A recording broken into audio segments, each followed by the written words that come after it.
The girl talks about another world that exists, between the world of people and the world of spirits.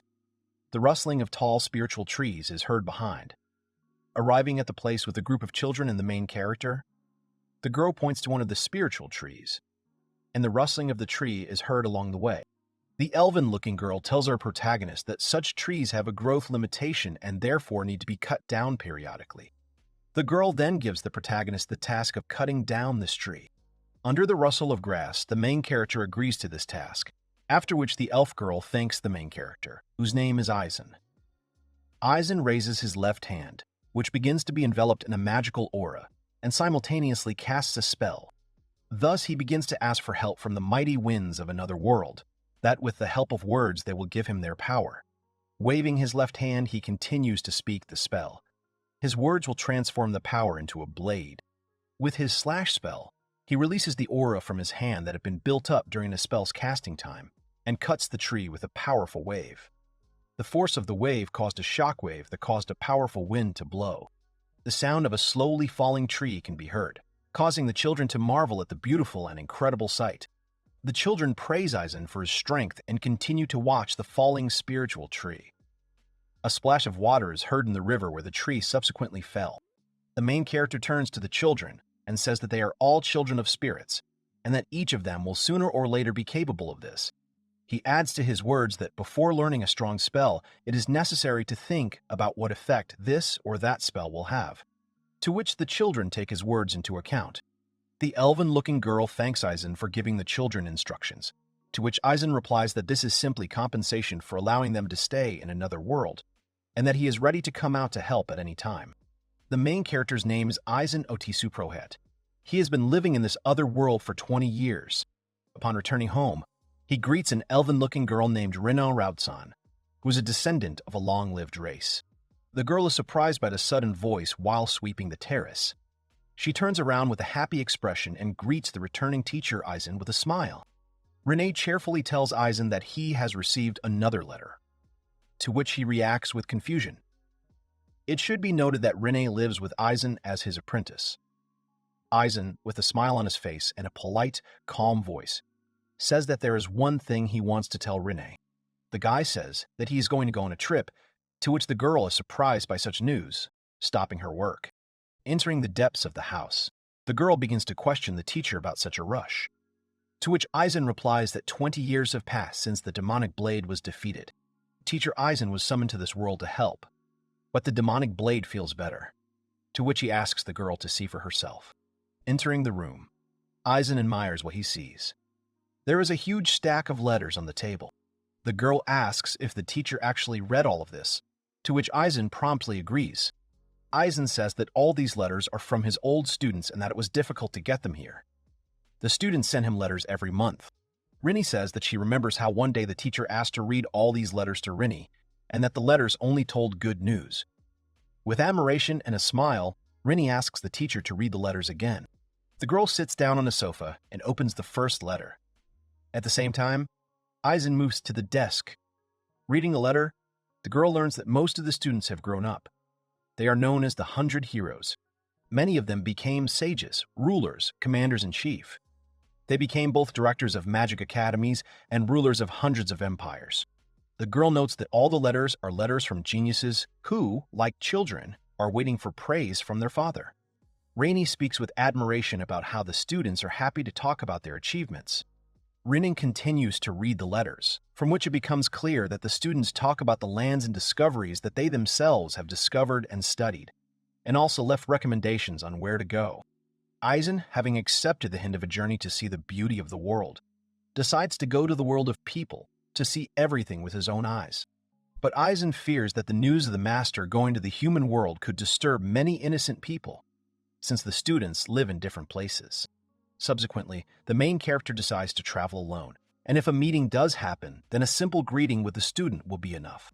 The girl understands his words and asks with a smile whether Eisen's trip will be kept secret, to which he confirms her words.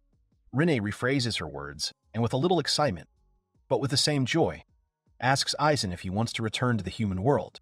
The teacher agrees with Rinne's words, and then says that he has experience in this, and that this will be a restoration after 20 years of being in another world. Raising his right hand, Eisen begins to recite a spell, addressing the letters and asking them to hear his call. At this moment, Rinne looks at what is happening in surprise. The letters from the table where Rinne was sitting rise up and begin to circle chaotically around the room. Excitedly, but with surprise, the girl says that his spell is the magic of the prophet. With such power, he can control everything on Earth. The letters circling around the room change their direction after the teacher's words indicate a certain letter that must appear before him and decide which way to go. Having chosen the letter, Eisen says that it is from that moment that he begins his journey. Then he tells Rinne that she is free and can go wherever she wants, to which the girl agrees and decides to go with the teacher. After some time, the team of male and female students are getting ready for a trip. A rumble is heard from the house, to which Eisen asks Rinne how long it will take her to get ready. The girl immediately answers that she doesn't have much time left and bursts out of her room with a bang, which Eisen looks at with fear and surprise.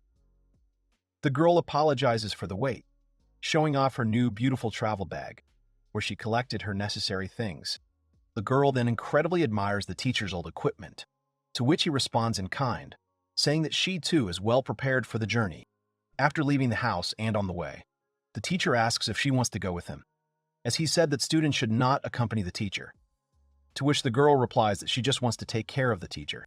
The girl shyly asks if Eisen is okay with her going with him, since she is free to do whatever she wants, to which he says with a joyful smile that he is not against it and will be glad to have her company, to which the girl immediately became cheerful and embarrassed. Rinne nevertheless admits that she prepared for this day for a very long time, to which Eisen says that such an outcome was expected of her. Stopping at a suitable place, Eisen is about to summon the Gate of Light. A second later, the same gates gradually emerge from under the ground, becoming larger and larger. After the gate is finished raising, Rinne says that it has been 20 years since the last transition between worlds, to which Eisen agrees and says that he is more excited than he expected. At the same time, the teacher notices the figure of a girl appearing from behind the gate. The girl is an elder spirit who confirms the team's presence and asks Eisen if he is leaving them. The team of male and female students look at the elder spirit, confused, and she laughs at the expressions on their faces. Rinne is delighted to thank the spirit for taking care of them. With joy in his eyes, Eisen says that his students have tried to contact him many times and that it is time for him to leave. He appreciates everything the elder spirit has done for him, to which he recalls the moment when he first arrived in this world. The elder spirit emphasizes that Eisen has not changed at all in 20 years. Eisen muses about the flow of time in this world, and that it is because of this that he has not changed in these 20 years, after which he thanks the elder spirit for everything. The elder spirit says that there is no need to thank her. Besides, she was also responsible for the events related to the demonic blade. Silhouettes of children appear next to the elder spirit. Pointing at them, the elder spirit says that Eisen took good care of her children. Having appeared, the children immediately rush to the teacher, thanking him for everything. At this moment, Eisen is happy to see them all, and is glad that they came. The elder spirit tells Eisen that he can always contact her if he needs anything in this world. Pointing to the children, she continues that these little spirits will be much stronger by the time they meet again. By extending his hand, Eisen confirms her words and will definitely contact her as soon as the time comes. The elder spirit extends his hand in return, which is followed by a handshake. The children, in chorus and in turns, shout good luck after the departing teacher and her student, and wait for their return, to which the team of teacher and students say goodbye to them in response, and promise to see them again. Eisen is determined, thus reminding Rinne of their secret return and inviting her to go around the world together, to which Rinne agrees with teacher Eisen. The slowly opening gate to another world brings anxiety and uncertainty to Eisen and Rinne. They see a bright shining light in the opening doors, after which they step inside and disappear from this world. At this time, in the human world, in the heart of the city of Riga, amazing things are happening. One of Eisen's students, the current king of the kingdom, Duke Dario, is amazed by a group of wizards who are constantly chanting a spell. Bowing their heads before the altar, they offer the magic balls to the altar. Looking at the ritual, King Duke says that after many years, they all achieve results, and according to legends, there was once a man called the Prophet. and who had the power to defeat the demonic blade. The tired mages ask in admiration if his words are true, to which the king answers in the affirmative and gives them the right to rest.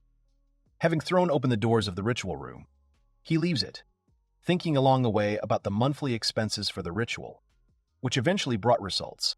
With a smile on his face, King Duke Dario is delighted by the return of Master Eisen. While on the road, he orders his soldiers to search for a man who calls himself a prophet. The king is not sure that this is really his teacher who has returned to the world of people. Reflecting on this, Duke comes to the conclusion that besides him, the prophet, there is no one with such power. Duke remembers the past, how many years ago he received instruction from Eisen. Duke believes that all his achievements are due to him. With glowing eyes, he makes a promise to himself that he will make every effort to find a teacher, and then Eisen will get what he deserves. Among all the students, Duke is one of the most devoted. At this time, not far from the city of Riga, in the forest thicket on the ledge of the mountain, a gate appears, from which Eisen and Rinne emerge. They look around and admire the vastness and beauty of this world. Seeing the city, Eisen says that they appeared not far from the city of pioneers. Rinne supports the teacher's words and continues that this city has been there for a long time. But a lot has changed in it. Rinne says she knows a little about this world from the letters of her students, to which Eisen asks how she remembered all of this, to which Rinne marvels that it is all thanks to her race's excellent memory. Rinne proudly and enthusiastically says that she remembers all the letters that Eisen gave her to read, so the teacher can rely on her if he is interested in anything. Eisen looks around at the nature and admires it. He knew that the forests had long since recovered, but to see it with his own eyes was a real joy. Turning to Rinne, he suggests that they go to the nearest city. The teacher wants to visit some places in this world, to which Rinne cautiously agrees with Eisen's choice. Looking at him, the student looks at the glowing staff in fear, and clarifies that for some reason the book in Eisen's staff began to glow. The teacher, taking the staff closer, explains to Rinne that the glow of the book is connected to a part of the power that is sealed in this world, to which the student excitedly and surprisedly asks Eisen again about the sealed power. Eisen and Rinne look at the glow of the staff. The life from the book in the staff becomes brighter when Eisen points it to the side. He says that the staff is reacting unusually, which means they are heading in the right direction. They walk down the hill into the forest, Eisen telling them a story along the way. 20 years ago, he fought against a demonic blade and eventually defeated it. As a result, Eisen found himself on the brink of life and death, from where he lost the ability to control his powers. At this moment, Rinne listens to the teacher's story with admiration and is amazed by the beauty of this forest. Eisen has sealed most of his power in various places. When approaching a tree, the bark of a certain part of the tree begins to glow, which reacts to the book and the staff in Eisen's hands. A ball with a bright glow is created in front of Eisen in the tree, which absorbs the power of the tree's bark. Looking at all this, Rinne calls out to the teacher in surprise and excitement. Eisen calms the student down and says that she shouldn't worry so much. A sheet of paper appears in front of them with a glow. Then, inscriptions appear on it, which mean the condition for confirming the removal of the seal. The book in Eisen's staff opens up. Then it snaps shut as a piece of a page flies in. Surprised, Rinne asks Eisen if he has his powers back. The teacher confirms her words and points to the last page of the book in the staff. On the left page of the book, there are 2 lines written which indicate that the power-up skill has been learned. Thoughtfully, Eisen nevertheless confirms the return of his powers. Joyfully and admiringly, Rinne begins to question Eisen. With particular joy, she says that now the teacher has become much stronger than before. Laughing, the teacher says that he has become even stronger than she could have thought. He also thinks that the power enhancement skill improves only part of the characteristics, and not the whole person. On the way back, Rinne asks about the plans for this trip, and whether it was necessary for the sake of restoring the teacher's strength. Eisen refutes her guesses, and says that it is just a coincidence that they ended up here. He then talks about his final goal, which is to visit all of his students. Along the way, he gets the feeling that he needs to get his powers back. Coming out of the forest and climbing the hill, Eisen continues to talk about his powers and getting them back. It's an incredible feeling for him. Suddenly, Rinne heard a sound behind her. Rinne, calmly but cautiously, interrupts Eisen and warns him to be careful. Eisen just sighs and turns around, He says that he noticed them a long time ago. 3 monsters appear from the forest and move towards them, with wooden clubs, with angry eyes and dirty fur, with large fangs and slobbering mouths. Low-level beasts, lower trolls, climbed out at them. Eisen doesn't understand why these animals are in the middle of the forest. Rinny calmly, but at the same time angrily, was ready to rush into battle, to which Eisen interrupts her and wants to do everything himself, at the same time testing his strength. The lower trolls, nevertheless, run out of the forest and angrily head towards the armed Eisen. Growling, these lower trolls get closer and closer to Eisen. The book in the staff begins to turn its pages. Eisen, with a smirk on his face, tells these beasts that they will go to the lower world. Eisen then casts the blazing spear spell, causing long spears blazing with light and fire to appear around him. Quickly and sharply, these spears pierce each of the lower trolls. One of the trolls is surprised and does not understand such power. The spear pierces the troll in the stomach, causing him to roar loudly and furiously. Igniting, the lower troll begins to roar in pain. In the place where the trolls were, only pillars of flame are visible, which envelop all of them. Eisen with a grin on his face, pleased with his work. Rin is in awe, but at the same time excited, saying that the teacher's magic is as strong as ever. The trolls continue to burn in the fire. Clouds of smoke are visible from the fiery bodies. Eisen, looking at all this, is surprised by this fire. This fire is stronger than when he used it in another world. In one of the burnt trolls, a stone is visible that shines brightly. Coming closer, Eisen takes this stone from the troll's carcass and says that it is a magic stone. Eisen explains that they can collect magic stones from the carcasses of animals. These stones are very useful as they are universal in their kind. They can be both sold and exchanged for items. Since Eisen has dealt with all the problems, he offers Rinna a walk to the nearest city. The sound of a river flowing nearby can be heard. Eisen and Rin walk along a stone path that leads to a nearby town. As the wind blows, Eisen admires the road and the river. Time itself has helped make this place more favorable for life. Eisen relaxes under the calm of this path. Rinna happily confirms his words. Suddenly, they notice a man searching for something in the thick grass next to the team of a teacher and a student. This man is worried and anxious about the loss of his thing. If this thing is not here, the warehouse will not be opened and everyone will be in danger.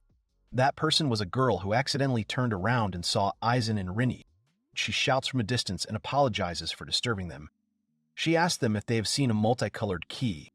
The girl begins to explain to passersby and show with her actions what exactly this key was.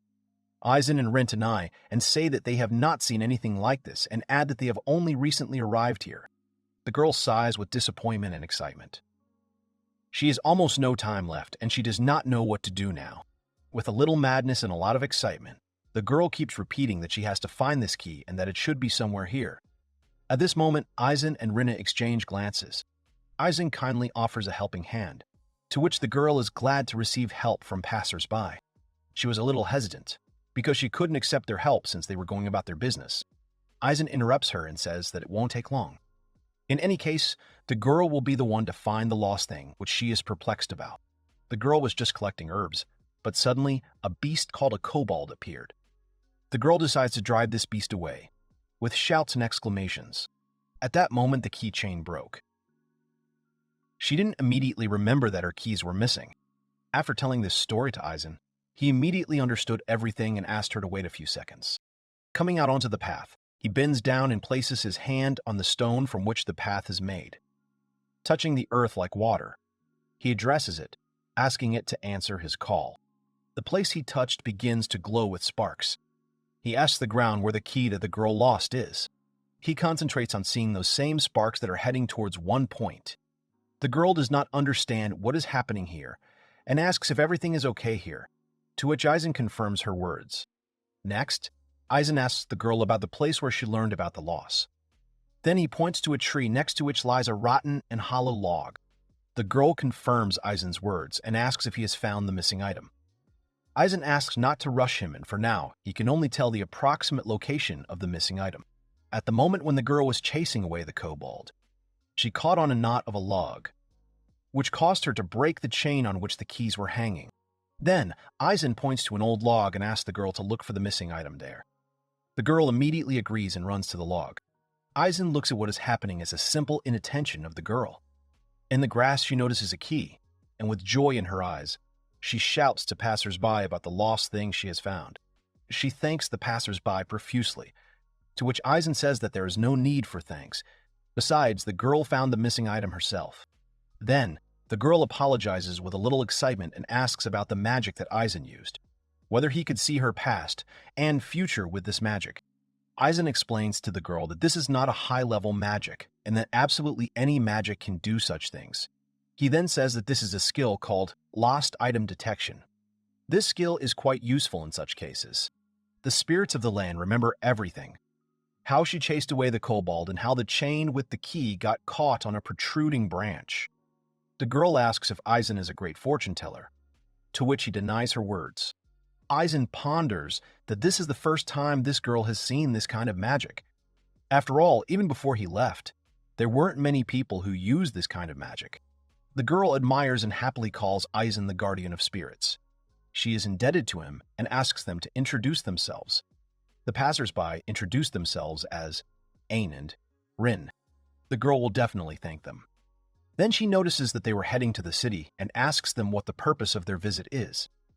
Eisen replies that he and Rinner were planning to stop there for a while. The girl then invites them to come to the Guild Alchemist's garden when they have time. She will repay them in full for their kindness. Hurrying, the girl offers her words of gratitude and bids farewell to Eisen and Rinna.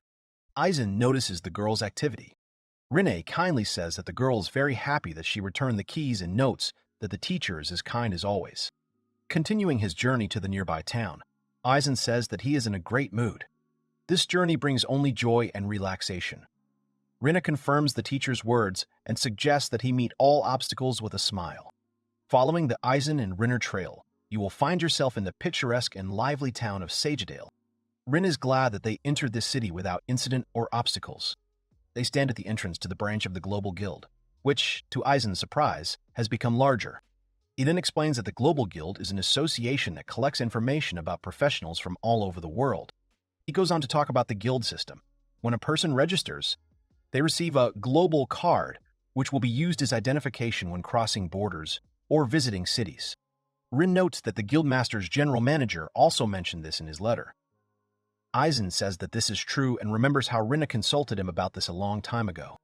Eisen admires the appearance of the guild branch and thinks that seeing the result with his own eyes now is very impressive. Entering a branch, they pass between many tables which were seated by various people. Going further, they are met by a girl behind the counter. She greets them and asks how she can help them. Eisen wants to make a guild map. The girl asks Eisen again and clarifies what the global guild map will be used for. Eisen needs this map because he wants to travel around the world. The girl is surprised by Eisen's unexpected proposal and says that this will make him an adventurer. Eisen does not understand the girl's surprise, to which she replies that few people become adventurers in peacetime. Eisen ponders his choice because when registering the card, he will receive a collection of professions. Having chosen one, he will already be able to work as a company. In the past, only 30% of people who became adventurers traveled accepting various requests. Laughing, the girl says that they are brave guys, and this is exactly what she desires in each of the people who come here. She then apologizes as they have gotten off topic. Handing over 2 sheets of paper with a form, she asks Eisen and Ren to fill them out with their name and job. Ren, picking up the sheet of paper, is surprised by the large number of professions, to which Eisen says that this is her first time, and she shouldn't be surprised. Then Eisen speaks and reminds her of the principle of this form. She just needs to circle the profession she wants. She can choose one or several professions she wants. She can choose one or several professions to choose from. Eisen muses that he is a prophet, a scholar, and about 4 or 5 other professions. His previous card was destroyed in a battle with an evil god. He is glad that the card can be issued as many times as desired. Reading the form, Eisen is surprised. A girl at the counter addresses him, to which Eisen says that he cannot find the profession of a prophet. The girl's face immediately changes, and with great excitement asks him the profession of a prophet. Eisen doesn't understand anything and asks the girl again, to which she says that his words are not a joke. She then explains that the last prophet died 15 years ago. She then adds that all prophets are dead. Eisen confirms the girl's words with a sarcastic laugh.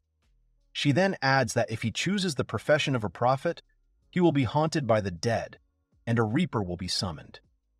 However, there is something more serious. Eisen and Rin excitedly ask her again. The girl is surprised that Eisen so easily called himself a prophet. She tells a short story about how the current king has been issuing a decree for many years that if anyone calls themselves a prophet, they are to be reported immediately. Renee and Eisen are surprised by the king's decree. The girl warns Eisen that if he really called himself a prophet, he will be protected. It will be a big event. After her convictions, she asks Eisen again if he has changed his mind. She adds to her story and says that in the past, there was a serious case when someone introduced himself as a prophet and was captured. Eisen ponders over the girl's words and thinks that it would be best not to tell anyone that he is a prophet. At this moment, he looks at Rina, who is very worried about this. Then Eisen turns to the girl and says that all his words were a joke. He will sign up for another job and thanks Miss Registrar for the story. The girl hopes that her story will help them in the future. The joke about the prophets seems strange to the girl, coming from such a person who is going to be a brave traveler. Eisen thinks to himself that it can't be true, and he can't let them get into trouble because of the guards patrolling the city. After all, the king overdid it with the decree. Looking at the form, Eisen thinks about what profession he should choose that will allow him to travel without incident. A profession he is suited for. He ends up circling the profession of spiritualist, and then puts his initials on the form. The girl takes the forms and asks to wait a little while the card is ready. After a while, she takes out the card and puts it on the table next to the filled-in form. She takes the seal with symbols in her hand, and with a sharp movement places the seal on the form and the card. The signature and chosen profession on the form begin to glow and are transferred to the card. The inscriptions were placed on the map. The girl gives the finished map to Eisen and welcomes him to the Global Guild again, but this time as a spiritualist. Eisen takes the map in his hands and admiringly thanks Miss Registrar. Behind him, laughter and noisy conversations can be heard from people sitting at tables. The receptionist asks Eisen to come to the table at the end of the counter. He sees an empty table and asks what else needs to be done. Miss Receptionist brings a board with spheres on it, which are connected by an unusual pattern. Eisen and Renee don't understand what it is and ask Miss Registrar what this board is. The girl explains that it is a magical power research board. Many people don't know about this thing, and therefore make a map for the first time. Arsen anxiously thinks that this is just a misunderstanding, and that this is just his perception of the post-war guild reform. The girl then explains that those people who made the new map must measure their magic power, after which they will be distributed from S rank to K rank. Also, taking into account the individual ability values, the guild will be able to choose a suitable job for them and reduce the number of accidents in dangerous work. Eisen then remembers that one of the letters he received from his students said that his student had invented a tool for measuring magical power that was used in the guild. The receptionist girl says that whoever came up with this rule was one of the 100 heroes. She would like to thank all the heroes as well as their teachers. Eisen thinks that the creation of this thing is his student. Then he asks what they should do. Miss Receptionist suggests Eisen to go to the table on which the invention is located and touch the right edge of the board. Approaching the table, he slowly reaches out his hand to a special detector for measuring magical power. The girl explains that the number of broken crystals will show the level of magical power. Rank K if the crystal on the right breaks, rank G if all 5 crystals break. The average value of a new spiritualist reaches rank H. Suddenly, all the crystals break, and a small smoke comes from them. The girl, looking at the broken crystals, is very surprised and a little afraid. Eisen tells the registrar that all the crystals are broken. Many people sitting at the tables were amazed by Eisen's actions, and everyone turned their gaze to him. The crowd cheered and said that it was a rare occurrence that a new spiritualist had broken all the crystals on the research board. The girl confirms the words from the crowd and says that Eisen has great magical power. She writes down the G mark in her journal. Eisen then asks what to do next, to which Miss Registrar asks them to wait a little. After a while, she brings a new board, but with fewer crystals. This board will be able to determine rank F and rank D. Eisen agrees and immediately begins measuring. Touching the edge of the board, the crystals instantly break. The girl's even more surprised and cannot believe it. Many people in the crowd who were watching the process of measuring Eisen's magic power began to express dissatisfaction and surprise. Many said that it was the first time they saw a newcomer break through the ranks so quickly. Eisen notices that there are more people. He wonders if there are many D-rankers among this crowd. Miss Registrar excitedly brings another board and asks Eisen to use it. There are only 4 crystals on the new board. Eisen sees that the letters S, A, B, C are written on it. He thinks that this is most likely the last board and wants to figure it out as soon as possible. Slowly touching the edge of the board, the first crystal instantly cracks. The crowd watching Eisen is delighted, happy, and jubilant. Rinne is a little nervous about such a crowd. Eisen makes a show out of it. Miss Registrar is delighted by what is happening. But at the same time, she is overcome with anxiety that if he reaches B ranks, she will have to report it to the castle. She tries to calm herself down. The girl calms herself down with thoughts about the report, which she must check the format of in order to send it to the king later. Eisen, hearing this, did not show any particular expression. Subsequently, the crystal breaks. The crowd began to rejoice even more and ask many questions. Eisen realizes that this could be dangerous. The second crystal cracks. It starts to crack faster and faster. Eisen tries to control his power. The last crack sounded. The crystal stopped cracking. Ms. Registrar looks at the board in surprise and says that the measurement is finished and now Eisen has rank C. Eisen's strength and how quickly he reached C rank. The crowd behind him also cheers for Eisen's strength. With a little excitement, Eisen thanks the crowd for their words of admiration, after which he thinks that he is happy to stop at C rank. Eisen muses that if he had broken a B rank crystal, someone would have reported it to the king at the castle. Such an event would have caused a stir. He would be glad if he could travel without incident. The girl says that if only he'd been a little bit more, he would have been a B rank. Eisen agrees with a little excitement and thanks her for what she said. He will take her words into account for the future. The receptionist girl wants to give a final parting gift and asks Eisen and Rin to wait a bit. Eisen confirms the result and says that his job is now a spiritualist. Showing his guild card, Eisen says that his magic power rank is C rank. Showing his guild card, Eisen says that his magic power rank is C rank. He then turns to Rinne and says that since her power is above all these ranks, she doesn't have to follow him. To which Rinne says that she's only too happy to travel with him. After a while, Miss Registrar appears and apologizes for the wait. Eisen notices a man next to the girl and asks who he is. The man asks the girl, whose name is Katya, to tell them the whole situation. The girl introduces the man as Dominic, who is an E-rank spiritualist. She also adds that he is a 10-year veteran and that as a parting gift, they will train with him. Dominic greets them. Eisen and Rinne are surprised by Katisha's words about the farewell lesson. The girl adds that every newcomer who receives a card accepts a free lesson from the guild, so that he can acquire the necessary skills and knowledge. Eisen is happy that the guild does it for free, and that the classes are taught by a real teacher, which is much better than a simple textbook. Katya says that if you use textbooks, it will be like a game, so they hire specialists. Katya also adds that because of their quality work, the trust in the guild and the company is maintained. She adds that this scheme was created by an advisor named Felicia. Next, Katya continues that she wanted to thank the advisor, to which she said that it was all thanks to the teacher's advice, so Katya should thank him specifically. Katya always thought that the teacher was a great and wise man.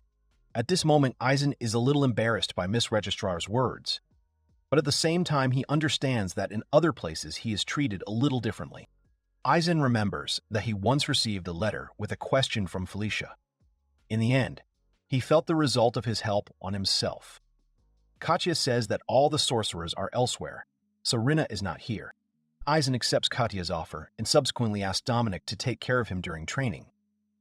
Dominic also asked to take care of him during training. He also thought that he would be rejected because of his E rank. After a while, Eisen and Dominic go to the 2F training room. The room is equipped with several chairs and windows from which rays of light shine. Dominic and Eisen simply stand opposite each other. Dominic says that a spirit mage communicates with spirits and also uses their magic and skills, while he reaches for the pouch that is attached to his belt.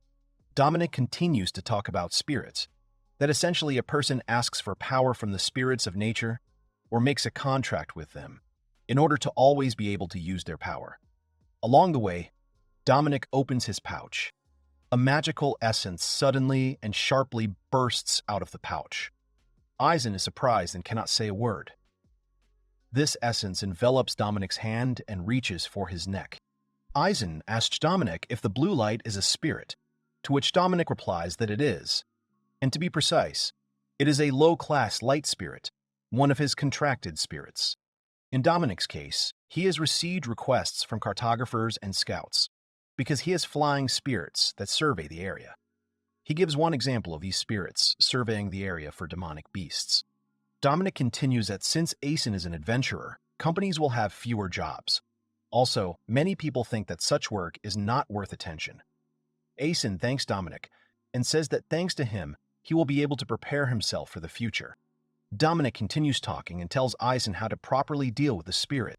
Extending his hand forward, he casts a spell to create a magic ball. Concentrating, he accumulates magical power above his palm. The blue spirit instantly moves towards this ball. It begins to absorb and merge with the ball.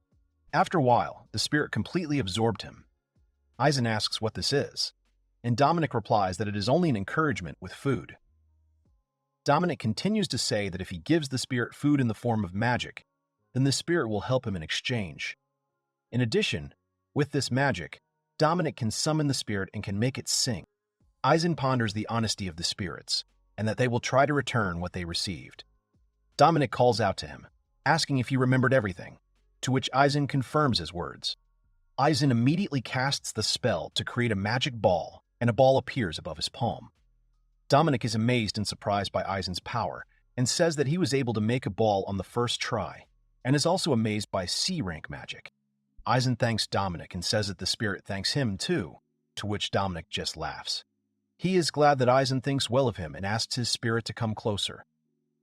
Dominic then thanks the spirits for their help. The blue spirit exclaims and makes characteristic squeals. Eisen notes that the spirits and Dominic have a great relationship. Dominic replies that they have been together for a long time. Eisen then asks Dominic if he is communicating with the spirit. Dominic is surprised by Eisen's words. He continues to say that the spirits talk to Dominic a lot. Dominic is even more surprised and asks Eisen if he understands the language of spirits, to which he calmly confirms Dominic's words. Dominic continues to say that when he strokes a spirit, it starts to squeak. He then asks Eisen what this could mean. He takes the spirit in his hands, which begins to emit a characteristic squeak. Dominic, perplexed and surprised, asks Eisen what these squeals mean.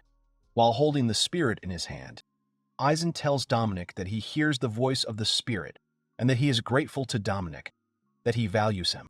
Eisen continues to translate the spirit's words.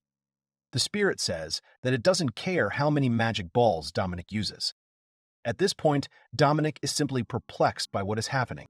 Dominic can't believe it and asks the spirit if Eisen's words are true, to which the spirit suddenly and joyfully starts jumping from side to side. Dominic notices this and exclaims, saying that it's all a joke.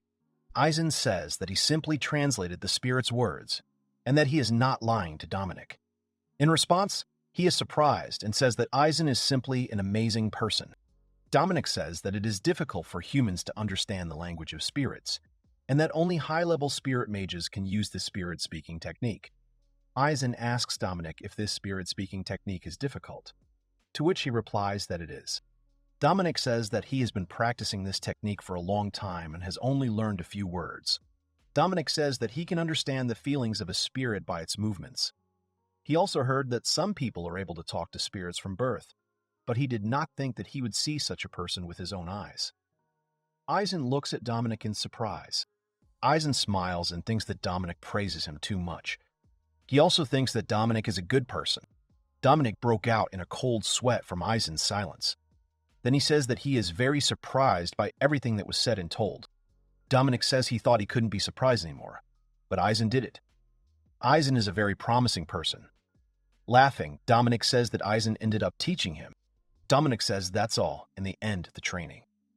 Eisen is surprised by the sudden end of the training. Dominic says with admiration and a smile that Eisen will become a first-class spirit mage. As his mentor, Dominic will give Eisen positive recommendations. Dominic says with a smile that Eisen is better than him in communicating with spirits, and that he lost here, Eisen thinks that simply being able to talk to spirits will give him a good grade. Dominic apologizes and says that he was unable to teach Eisen much, but that they are now colleagues. Eisen denies Dominic's words and says that he is very grateful for the training.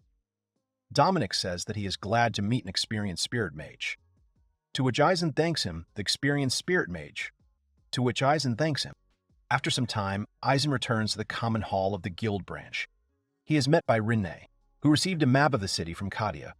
The map also shows the hotels. Eisen encourages Ren and tells her that they need one of those. Rinne replies that Miss Receptionist said that there are many good inns around the guild. Eisen wants to choose a good place because they will be in the city for about a week.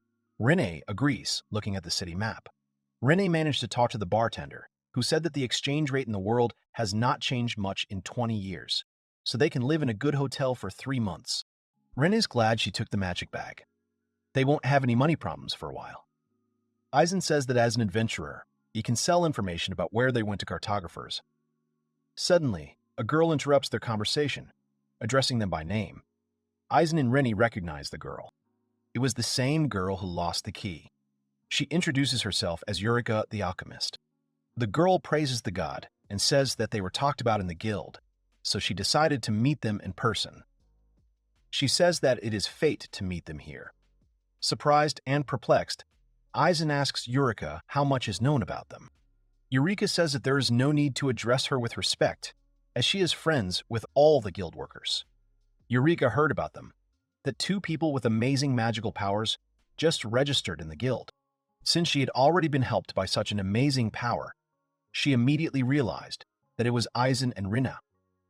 Eureka then continues to question Eisen and Rinne. She heard that they became adventurers. Eisen and Rinne are surprised, but confirm her words. Eureka then invites Eisen and Rinne to visit her shop nearby in the Alchemist's Garden.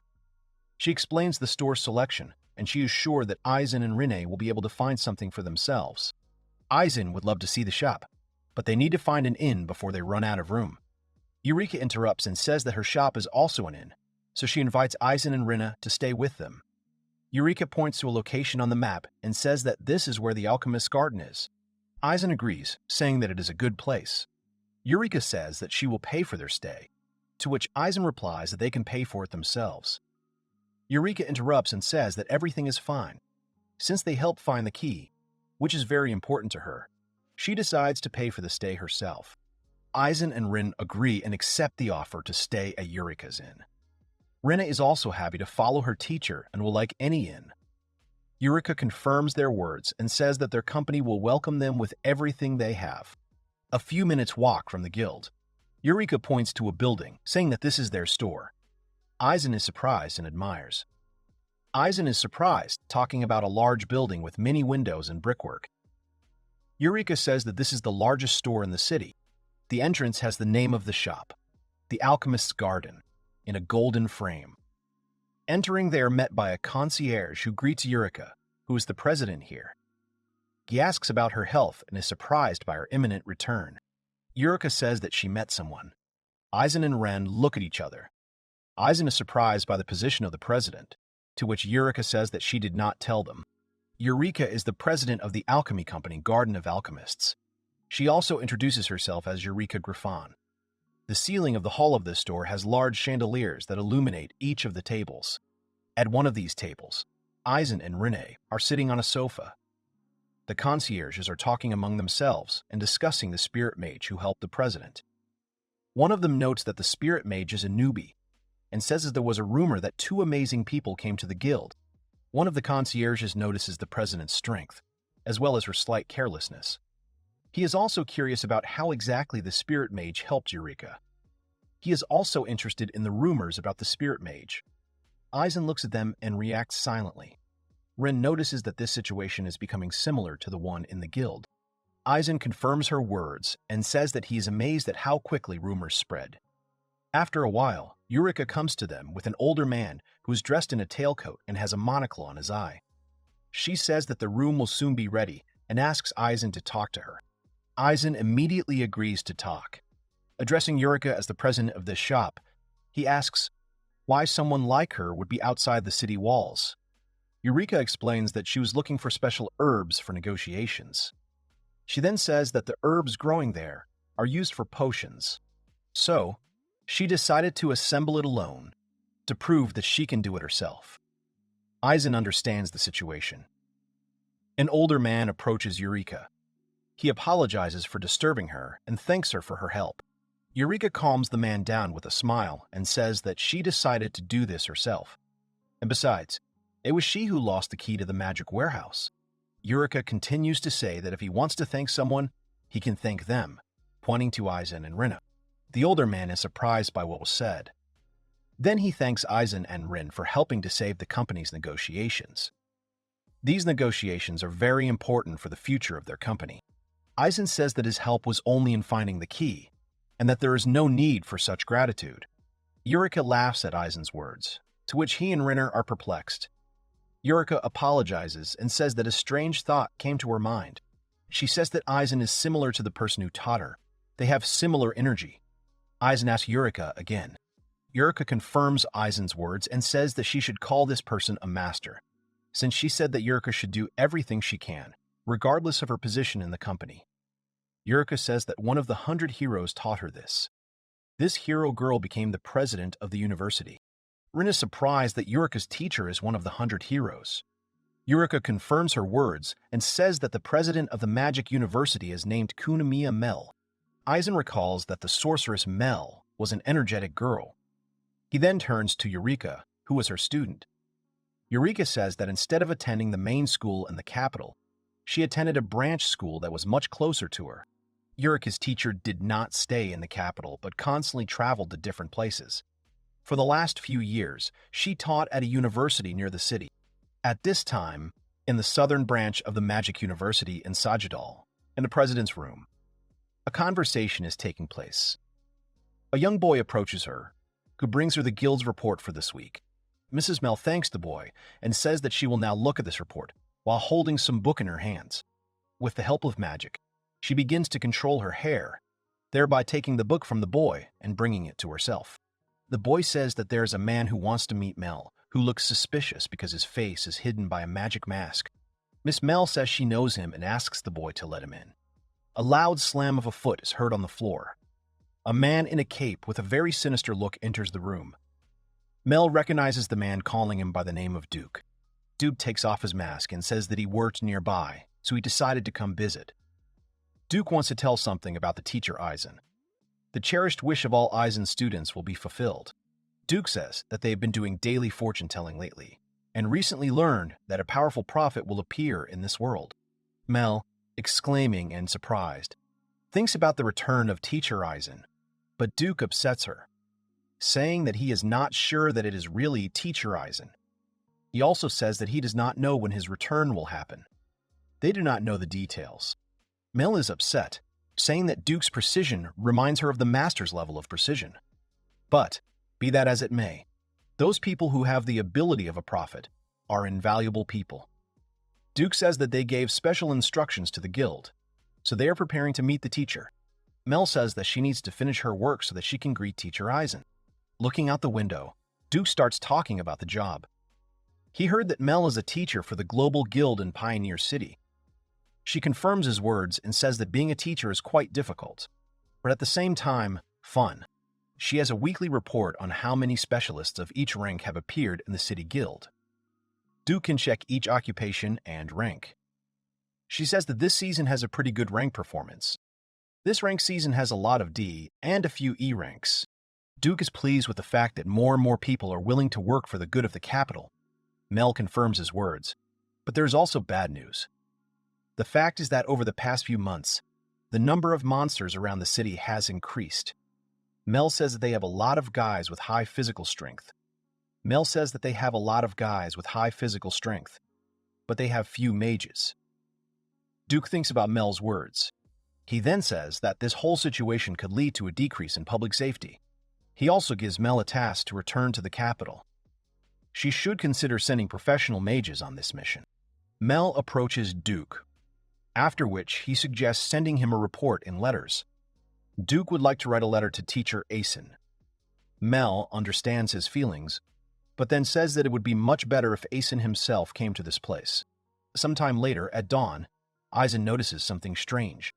He looks at Rengen and thinks that Rengen usually gets up much earlier. At this moment, Rengen is fast asleep on the bed, hugging the blanket to her body. She has a very sweet dream about her teacher.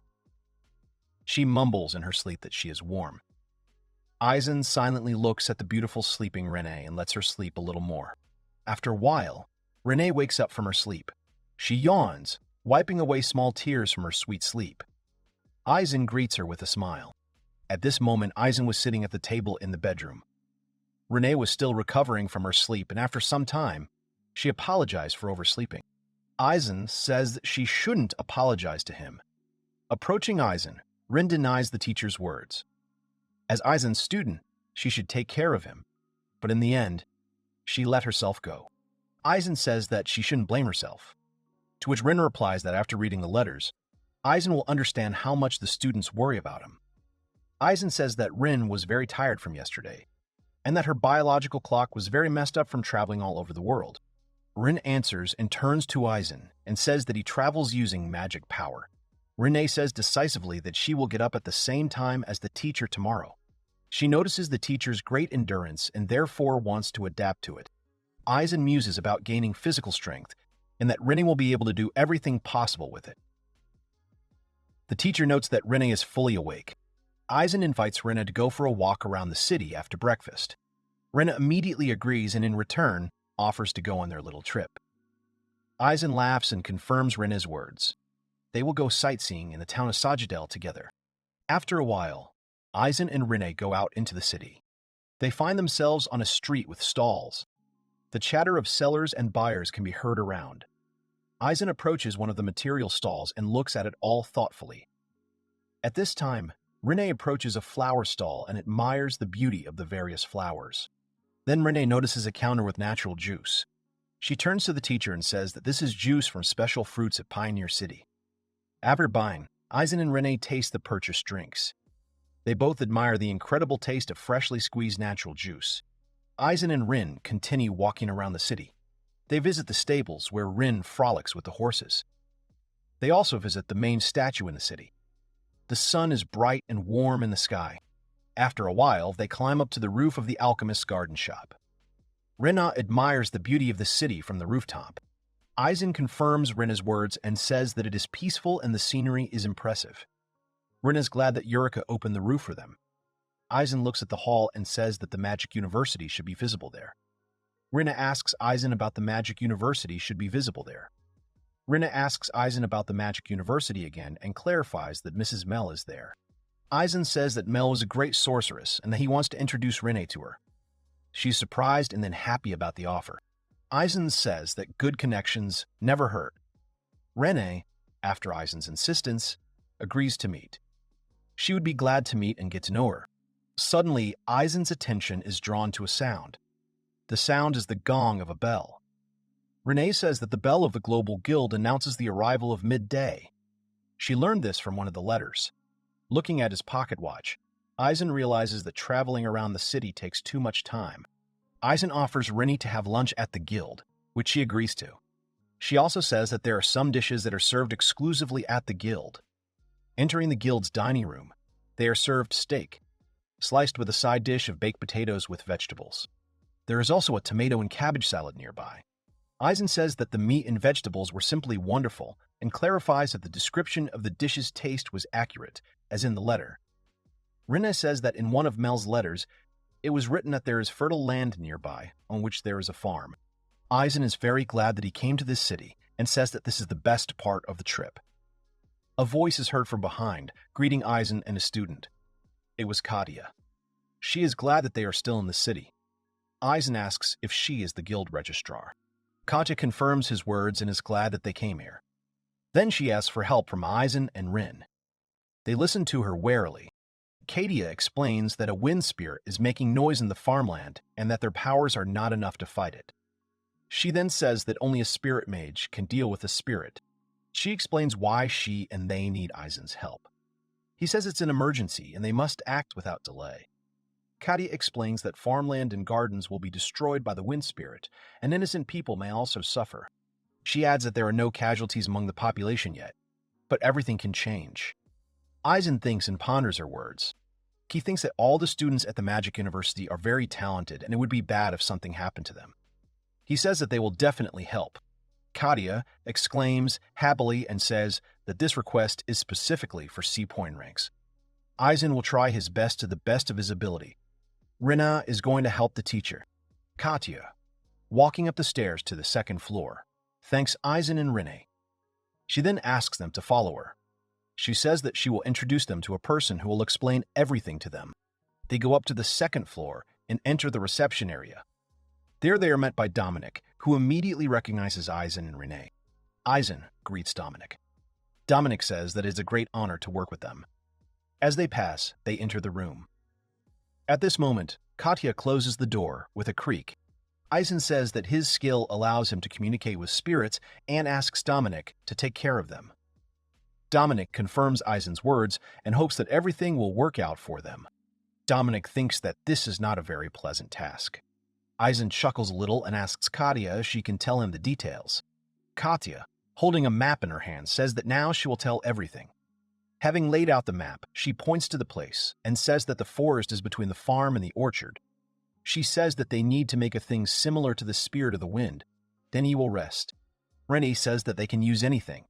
Katia confirms her words and hopes that Eisen and his companion will be able to help them. She also warns that the enemy is strong. Katia says that they know that a tornado appears in the forest, but they cannot see the spirit itself. They do not know its class. Eisen is puzzled and asks how the situation became so dangerous. There must be a reason why the spirit went berserk. Katia confirms Eisen's thoughts and says that spirits do not start behaving like this out of nowhere. However, when they asked the scouts, they said that everything started suddenly. Eisen thinks that the spirit got angry for some unknown reason.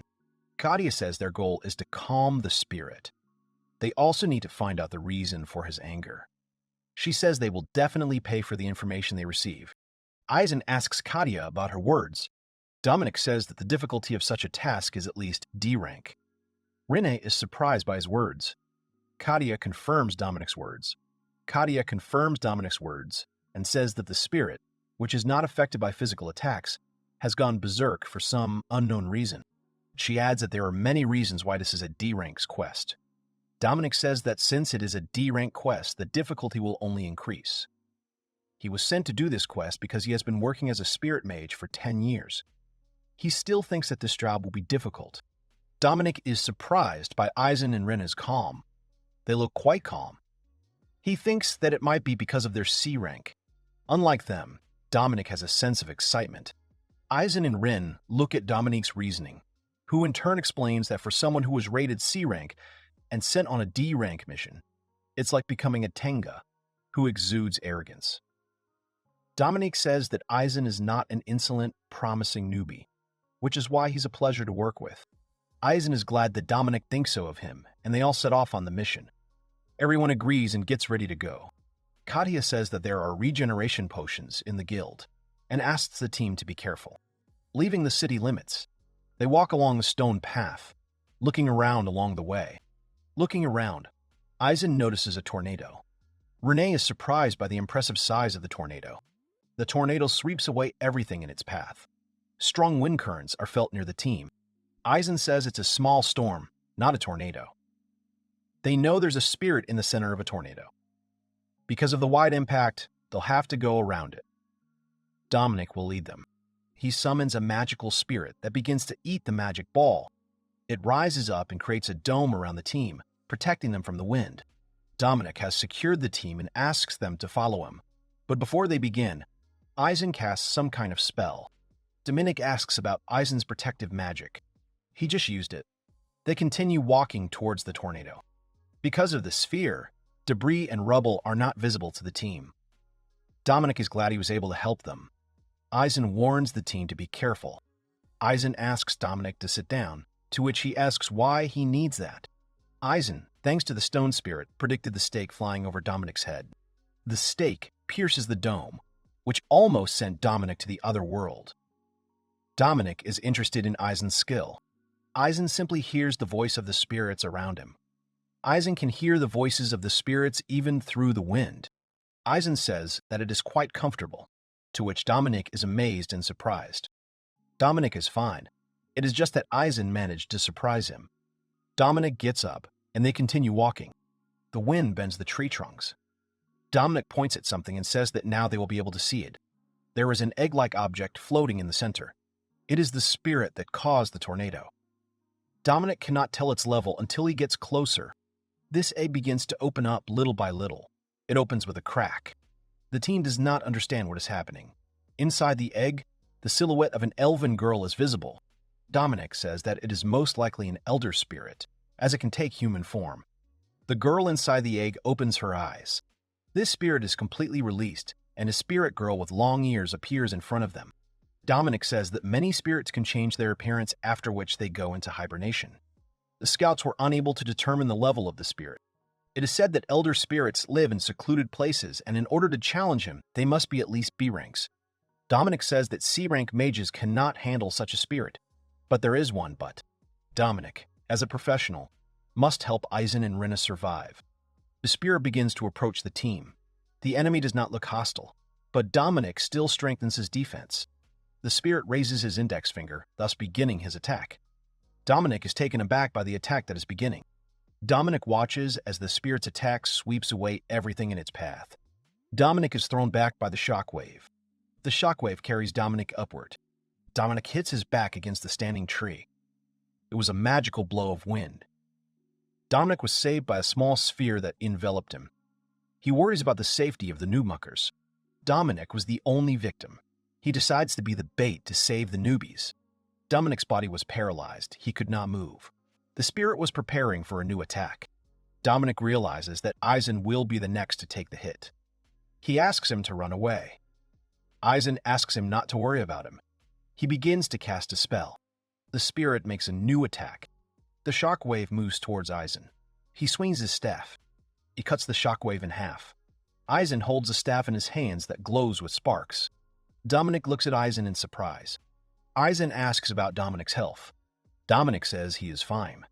He also does not understand how Eisen counterattacked the spirit's attack. Eisen says he used a little magic. Eisen used prophecy magic to transform his staff into something that could cut through a powerful shockwave with a single blow. This was followed by another shockwave. The spirit is very surprised and asks many questions. Eisen suggests the spirit to continue in the same spirit. Surprised, the spirit continues to attack. Wave after wave, Eisen cuts through each one. He swings his staff, which instantly cuts through the wave. With a serious look, he cuts through the last shockwave. Debris and shards of earth fly in all directions. Some of them fly at Rinna, who instantly cuts them into pieces. She was protecting Dominic, who is amazed by what he sees. Dominic is surprised that Rinny is used to fighting in close combat. Rinny confirms his words and is amazed by the master's skill. Dominic can no longer do anything against the spirit. Their attacks will be useless against such a strong spirit, as only A-rank adventurers can fight her equally. Eisen says that they should not fight her. Dominic doesn't understand and says that Eisen really wants to talk to her and says that it's too risky. He warns Eisen that the situation could become much more serious if he accidentally offends her. Eisen will figure it all out, or at least try to figure it out. He gradually approaches the hovering spirit. He greets her and wants to talk to her. The spirit gradually descends lower. She looks at him in surprise. She rubs her eyes. The spirit points its finger at Eisen. He confirms his thoughts about the intelligence of the spirit. The spirit has consciousness because her eyes show that she is intelligent. This spirit looks at Eisen with an evil look. At this point, Rinny and Dominic approach Eisen from behind. Dominic thinks that the spirit is upset and, just in case, he can distract the spirit so that the newcomers can escape. The spirit says that human language irritates her. She will not answer unless Eisen speaks to her in the language of spirits. She recognizes Eisen as a prophet. Eisen confirms her words. The spirit turns out to be a big fan of Eisen.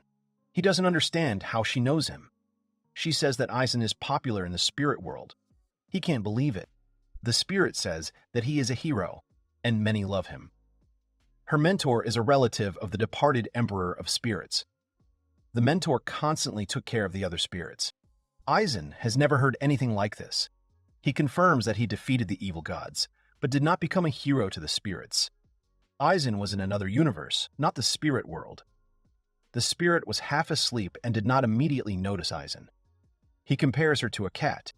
Dominic asks about the situation, to which Eisen tells him not to worry and asks to give them a little more time. The tornado continues to act. The spirit heard that the language of spirits is difficult, but Eisen speaks it easily. The spirit speaks the prophet's job is to use this language, and he is quite good at it. Eisen does not understand why the spirit creates such a strong wind. The spirit does not understand what wind is being talked about, since this breeze is only warning people. Eisen says that for her it may be a simple breeze, but for people it is a strong hurricane. Eisen speculates that the perception of reality differs among different spirit races. If a spirit wanted to attack him, it would have done so long ago.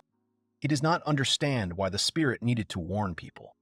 The spirit says that there are demonic beasts in the forest that spread miasma. She goes on to say that miasma is a special magical power that strengthens demons. It is because of this miasma that the evil god changed his body. Thus he scattered his flesh all over the world. The spirit asks Eisen if he knows of other places full of miasma. He confirms her words and says that some demonic beasts ate these pieces of flesh. The spirit understands everything. After eating a piece of God's flesh, an organ is created in their bodies that produces miasma.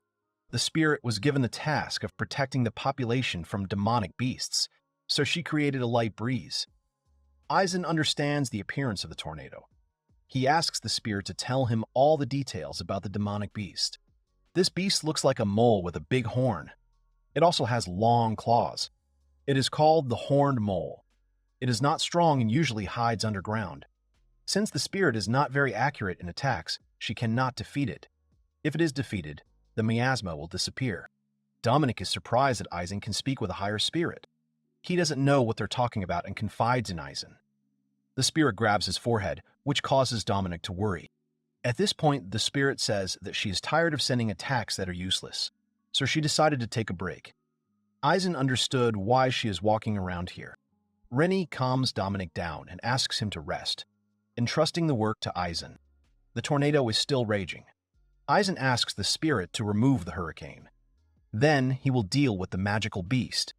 Eisen's help. He says that his help will help both people and spirits. The spirit says that if he can't defeat the beast, she will create a hurricane again. Eisen agrees and begins to work. The spirit will definitely thank him when he does the job. She flies up and says that she would like to chat with Eisen some more. Then she says goodbye and flies into the sky. The hurricane disappears along the way. Dominic is disconcerted. He has never seen such a strong spirit. The spirit disappears into the sky. Dominic admires Eisen for making the spirit leave simply by talking to her. Eisen says that he did not drive her away. The Supreme Spirit gave them a task. He then explains to them what happened. Renan and Dominic listen attentively to Eisen's story. Dominic thought wrongly about the spirit. Eisen says that the storm was indeed a threat. Dominic feels better at his words. Dominic says that their opponent is a D rank, to which Eisen laughs, saying that beasts are also divided into ranks. All demonic beasts are strong in their own way. This mole is a D rank. Eisen and Renner are both C cranks, so this is a worthy opponent for them. Dominic offers his help. Eisen says that he was the one who took the task from the spirit. Dominic wants to be a little useful, since he previously left all the work to Eisen. Something is bothering Renee. She looks carefully towards the forest. Eisen says that there is no need to look for the animals because they are already here. Renan gets into a fighting stance and confirms Eisen's words. A large horned pier appears deep in the forest. Next to him, other horned moles crawl out from under the ground. Eisen and Dominic notice the horned moles in the back of the boss. They are already heading towards them. Dominic rushes to fight, as some of them are C rank and he is confident that he can handle them. He is stopped by Eisen.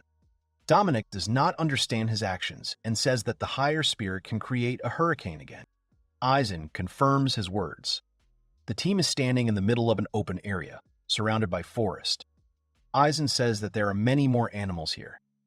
Then he starts to knock his staff on the ground. Dominic doesn't understand anything. Claws appear from under the ground and then horned moles appear. There are at least 20 of them. Eisen suggests that they multiply due to the miasma. The miasma actually speeds up the reproduction process, so the team will have to fight 20 sea crank beasts. Dominic suggests that they take out the boss. If they do that, the rest of the monsters will be put to rest. That would be a good idea. Gradually, the horned moles head towards the team. Dealing with the boss seems like an impossible mission. The team does not seem like a threat to the beasts, so they go without hesitation. Dominic says that these animals are very strong. They are gradually moving towards the team. Eisen asks Dominic and Rinne to get ready. The beasts begin to advance. The team awaits the attack. Dominic does not understand how Eisen was able to find out their movements. She begins to gather magic above her palm, after which she uses the Spirit Light bullet spell. Several bullets hit one of the animals. The other animals dodge and run in different directions. One of them stops and attacks Dominic with a roar. Eisen saves Dominic and inquires about his health. After which Dominic notices that another beast is attacking Eisen from behind. A couple of swings of the blades and the enemy is defeated thanks to Rinne, for which Eisen thanks her. Rinne knew that Eisen could handle it alone. He thanks her for her help. She likes the serious teacher. Dominic is interested in Rinne's close combat. She knows how to fight more or less. She asks to leave the horn mauls to her. In the end, it was not necessary. The boss is very wary. He starts digging the ground. In fact, the boss is ordering the moles to flee by creating vibrations. Eisen must get rid of them before they escape. He begins to cast a spell. This spell is called Wind Blade. A second later, the blade cuts through the animals and trees as well as the boss. Dominic is surprised. He has never seen such strong magic. All the cut trees fall with a crash. The carcasses of animals are also visible.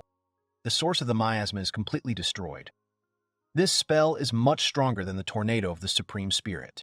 Dominic is interested in this technique. Eisen says he came up with it a long time ago. People learn the basic techniques of magic from prophets. There were also special books. When Eisen tried to use the skills, he was helped by an inner voice that taught him everything. Dominic understood everything and said that Eisen was an incredible person, since even an A-rank professional could not repeat this. Eisen had enough time to prepare. A man shouts at them. The whole team turns towards the sound. It was a man who was tired from the journey. He thanks them for saving the farm. It was the man who reported the monsters to the guild. He turned to two places for help at once. The man is glad to see them here. Dominic faints and falls. Eisen inquires about his health. Dominic used too much magic in the battle. The degree of fatigue varies from person to person. The man offers to have lunch with special vegetables. These vegetables can restore magical power. The team agrees with the man. The man's house is nearby. It was a wooden house with a fence. Entering the house, the man thanks the team with a delicious meal. Eisen was thanked for the first time as an adventurer. Dominic will return to the guild first to report. He quickly reports for them. Eisen and Rinne are in no hurry to leave because the sun is still high. After some time, they leave the house. The restorative effect of vegetables is quite high. Eisen remembers that his student owns a farm and improves crops with magic. The seeds of the harvest are distributed among several farmers. Their research, cultivation, and distribution is carried out by each company. Eisen is looking forward to the next mission. Rinne notices the glow of the book in the staff. The book is reacting to something. Rinne notices Eisen's thoughts. The grass rustles by the path. Eisen left part of the page somewhere nearby. Eisen points his staff at a stone in the grass. The book begins to glow brighter. It is in that stone. The stone begins to glow too. Eisen is lucky today, as a page appears above the stone. The inscriptions appear on the page. The page immediately enters the book. Eisen never thought he would find part of his power in such a place. Rinne is interested in the skill she received. It is the skill of expanding the range of prophecies. The scope of the prophecies has been expanded. Rinne is eager to see Eisen in all his glory. It is time for Eisen and Rinne to return. After some time, they return to the guild. They are met by Katya. A crowd of people immediately surrounds them. Next, Dominic greets them. Dominic just reported the results of the request.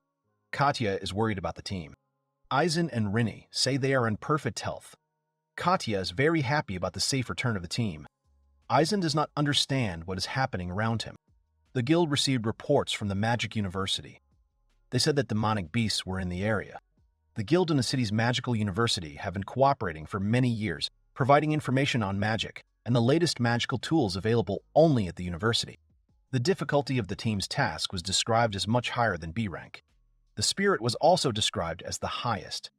The entire guild was excited, as there were only 3 people in the team. Dominic left everyone confused when he returned alone. Eisen clarifies the information. The crowd watches in delight. Katya says that Eisen calmed the higher spirit and stopped the tornado. Eisen confirms her words. The whole crowd admires. Eisen muses that anyone would have been able to tell that the spirit was not angry. Katya admires Eisen for completing the task. He completed a task that was higher than C ranks. Dominic's entire report is true, as the guild has a detective profession. Eisen was appreciated for his difficult work, although it did not seem that way to him. At this point, Katya finished her explanation and began to apologize for such a task. Eisen tells her not to apologize. He only wanted to fulfill the request. Eisen's words calmed Katya down. She says they will have to wait a little while for the reward as the reward has increased. Katya can't give anything special, so she just increased the reward. Eisen is surprised by the increased reward. Dominic says that he reported everything he saw and nothing more. Eisen is even more grateful to them for the reward. The compensation fee is 15,000 gold for 3 people. With 10,000, you can live in the inn for about a month. As a result, the total amount was increased 10 times, as Dominic told about the work done earlier. Eisen is surprised by such a large amount. Dominic says that it is still not enough. Katya continues that working with the higher spirit is very expensive, and they feel awkward giving such a small amount now. Eisen is happy to accept even that much money. Dominic refuses to share the reward, since he only brought them to the right place. If Eisen doesn't accept the reward, all the money will remain with the guild. Eisen will gladly take it all. He also wants to treat Dominic to something. Dominic agrees to this offer. Eisen, there is a party to celebrate the first completed mission. It's getting dark outside. After a while, night falls. After some time, morning comes. A new day also begins in the southern branch of the Magic University. Climbing the stairs and entering the room, Eureka brings the guild's report to President Mel. Mel greets Eureka. Since Eureka is not a student, she cannot just meet Mel. Eureka will visit her in the future when she has time. Eureka has good connections in the guild, which is beneficial to Mel and Eureka. Eureka compliments Mel's hair, to which he thanks her. She can only allow her hair to be touched on special occasions and only by precious people. Eureka is interested in Mel's precious people. Mel's hair contains magical power. She can only allow those she recognizes to touch her hair. There is a blessing in that hair. No one has ever touched Mel's hair before. Mel completely agrees with Eureka's words. Mel tells Eureka to train hard so she can touch her hair. She is further surprised by the report of the simultaneous appearance of miasma and spirit. She is curious to know what happened there. The request said there were spirits and monsters there. The cooperation between the city and the guild has not yet been completed. Eureka says that not all people have adapted to the system that Mel and hundreds of heroes created. Eureka says that the things Mel created are very useful. Mel says that many things were done in the past. It was back when Mel was an apprentice to the Master of Heroes. Mel learned a lot from him. Eureka would really like to meet Mel's teacher. Mel also really wants to meet him. Mel concentrates on her work. She is surprised by the report. The report says that someone of C ranks, Harem, has defeated the demonic beast and exorcised the high spirit. Mel can't believe it, since only she and the head of security can easily exorcise the high spirit. Eureka says that terrible spirits and wizards have appeared in the area. Mel ponders over the man who defeated the supreme spirit. Mel wants to meet this man and wants to go to the city as soon as possible. Also, the number of demonic beasts increases due to miasma. Eureka says that the amount of alchemical materials has decreased dramatically, and the hunger of the horned moles has increased. The horned moles also eat the food of other monsters. Therefore, the demonic beasts begin to look for food. Mel says that the demonic beasts will target people with magical powers. She should be careful. Mel and Eureka ponder the effectiveness of the messaging between the town and the school. A few days later, Eisen and Rini are just walking around the city, taking in the sights. It turns out to be a real adventure for them. They are attacked by a demonic monster. Eisen lifts small rocks into the air and shoots them at the monster. They can easily deal with this monster. Then they sell the magic stones to an alchemy company. They had a busy day. Some time later, one morning in the alchemy garden, Eisen and Rinner were thinking about the places they had seen. Eisen suggests leaving the city today. He wants to go south. He then asks Rin where she wants to go, to which she replies that she will go where the teacher goes. On the way, Eisen wants to drop by Mel's university. Eisen is always worried about someone. Rin is often asked about this. She always tells them that it is the nature of a teacher. Eisen would like to get along with all the people of the city. They are going to greet Yurika as they are leaving soon.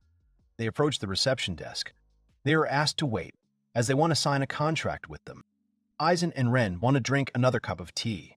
The tea was steaming. Suddenly, a man in a tailcoat disturbs them. The man introduces himself as Eureka's secretary and says that Eureka is currently on her way to the Magic University and that she will return tomorrow.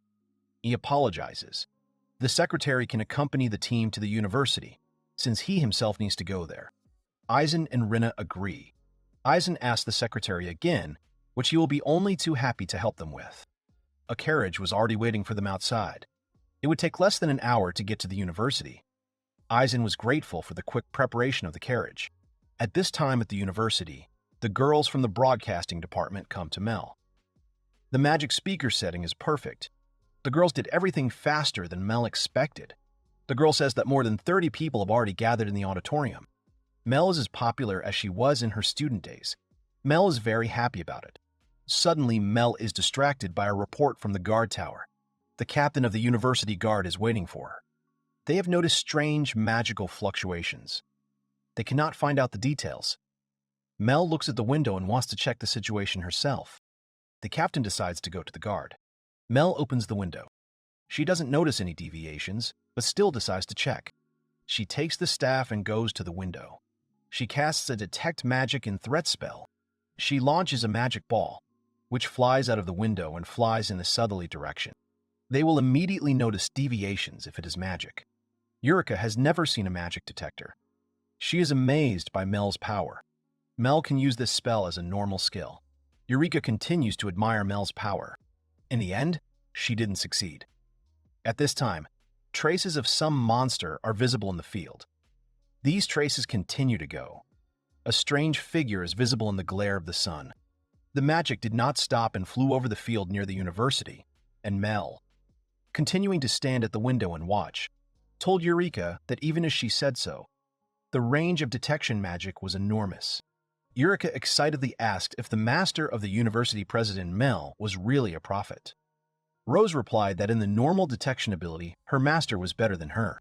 Mel Rose, closing her eyes and holding her staff, responded in agreement, because after all, her teacher was able to hear the voices of everything around him, as if he had eyes everywhere.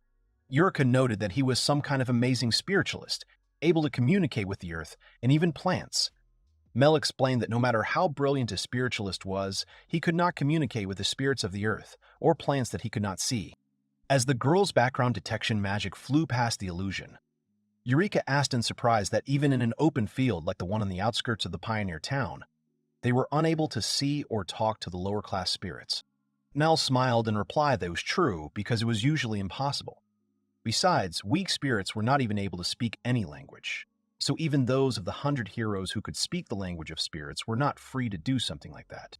Then the girls looked out the window again, and Mel continued to say that, nevertheless, it was entirely possible for a prophet to become a professional in talking to spirits. Eureka nodded and replied that she understood everything, and then asked what about this man then? But Mel's attention was drawn to a strange illusion on the field, and, leaving Eureka without an answer, she looked out the window. Curious to understand what had caused this reaction, she realized that the detect magic spell had detected something. In the background, she could see the silhouette of a monster, its lights flickering. The figure continued to walk towards the academy, and Mel asked if Eureka saw what she saw. Eureka nodded and asked if it was a magical reaction. Suddenly, the illusion magic faded, and a monster appeared before the girl's eyes, in the middle of the field. The president of the University of Magic, Mel, immediately identified the monster, exclaiming that it was an ogre titan. Eureka looked at her mentor in surprise and asked again about the ogre titan, and then clarified that she meant the Class A demonic beast, the one with powerful regeneration and physical abilities. Mel was thinking at this moment that even though it was just detection data, it was at least 4 meters tall. Even though the watchtower had missed it, it really did have an overly large body. She thought he had initially hidden his body and moved closer, but she wondered what kind of magic he had used. His still invisible feet were leaving marks on the grass, bending under the weight. This gave Mel an idea, and she screamed that he was using invisibility magic. But Eureka said that such a thing was the power of an evil god. Magic that allows the user to pass by unnoticed. Mel confirmed her words and added that it was a nasty magic that could not be detected without a combination of detection and perception magic. Rose knew that according to research, ogre titans are only capable of earth-type magic. But this ogre uses invisibility, which is unnatural for them, and then said that he somehow learned it. Miasma does more than just increase the beast's strength. She added that when monsters eat the flesh of an evil god, the miasma inside eventually mixes with their bodies, and some of them eventually evolve to gain the magic or abilities of the evil god. The ogre titan raised his hand, shrouded in dark magic. Mel, standing by the window, thought that he had cancelled his invisibility, meaning he knew that he had already been detected by their magic, and noted that he was an intelligent demonic beast. Then she shuddered and thought that this ogre was a titan. Maybe he had learned other spells from the flesh of the evil god. At that moment, the dark magic around his raised hand summoned a pile of shattered crystals above his head. He uses the evil crystal cannon. The rocks crashed and broke through the walls of the university with a roar, and one of the fragments hit the window where the girls were, forcing them to jump out. Eureka, clearing her throat, asked President Mel if she was okay. Mel responded in the affirmative and asked in return, after all they had jumped from a rather high place. The alchemist also responded that she was okay. Her leg just hurt a little. Mel thought that luckily this was her personal lab, so very few people were allowed in. Besides, she had activated magic that would let her know when someone entered. Wondering if other buildings were damaged, a female knight called out to her, asking how the girl was feeling. Mel replied that everything was fine, and asked if she was aware of the current situation. The knight girl nodded and said that she had already informed the guards of each sector. Melrose asked again about the two buildings and whether she meant that one, but they cried out that the assembly hall near the center had been destroyed.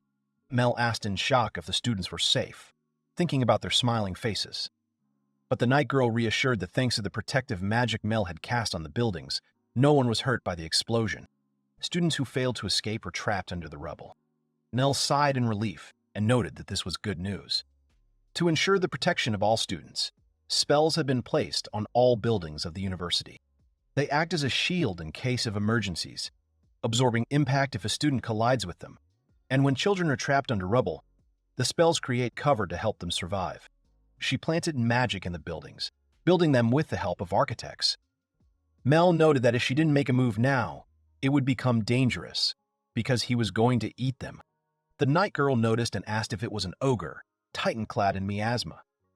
Mel nodded and said that it had evolved, so it could now use the magic of an evil god. The girl knight took the device and asked the president how they should act, and that she was already ready to convey her orders to all employees. The device in her hands is a magical short-range communication item. As long as they are inside the university, they can use it to communicate. Mel ordered all rank-and-file personnel that they were responsible for rescuing and evacuating the students, and the guards that they would fight alongside her to attract the Ogre Titan's attention. She also added that they should convey the state of emergency to the City of Pioneers, use magical signal fires or letters to contact powerful adventurers. Mel rose, standing before the giant Titan, addressed Eureka while a night girl was nearby, relaying orders to a device. The president looked over her shoulder and said that if she could help save the students, she would be very grateful. And she added that she could still use alchemical medicine depending on the situation. Eureka asked the president in surprise what she would do then. Eureka excitedly said that Mel didn't have enough people, and she also wanted to fight. The president replied that she should use her abilities to save. And then she added that she wanted to prioritize the rescue operation, and they would be fine, because the demonic beast would not defeat them so easily. Meanwhile, the night girl reported that the transmission was complete, and agitated Eureka, closing her eyes and lowering her head, said that she understood the president's decision. After which she ran towards the university, and said that she would return immediately after the students were evacuated.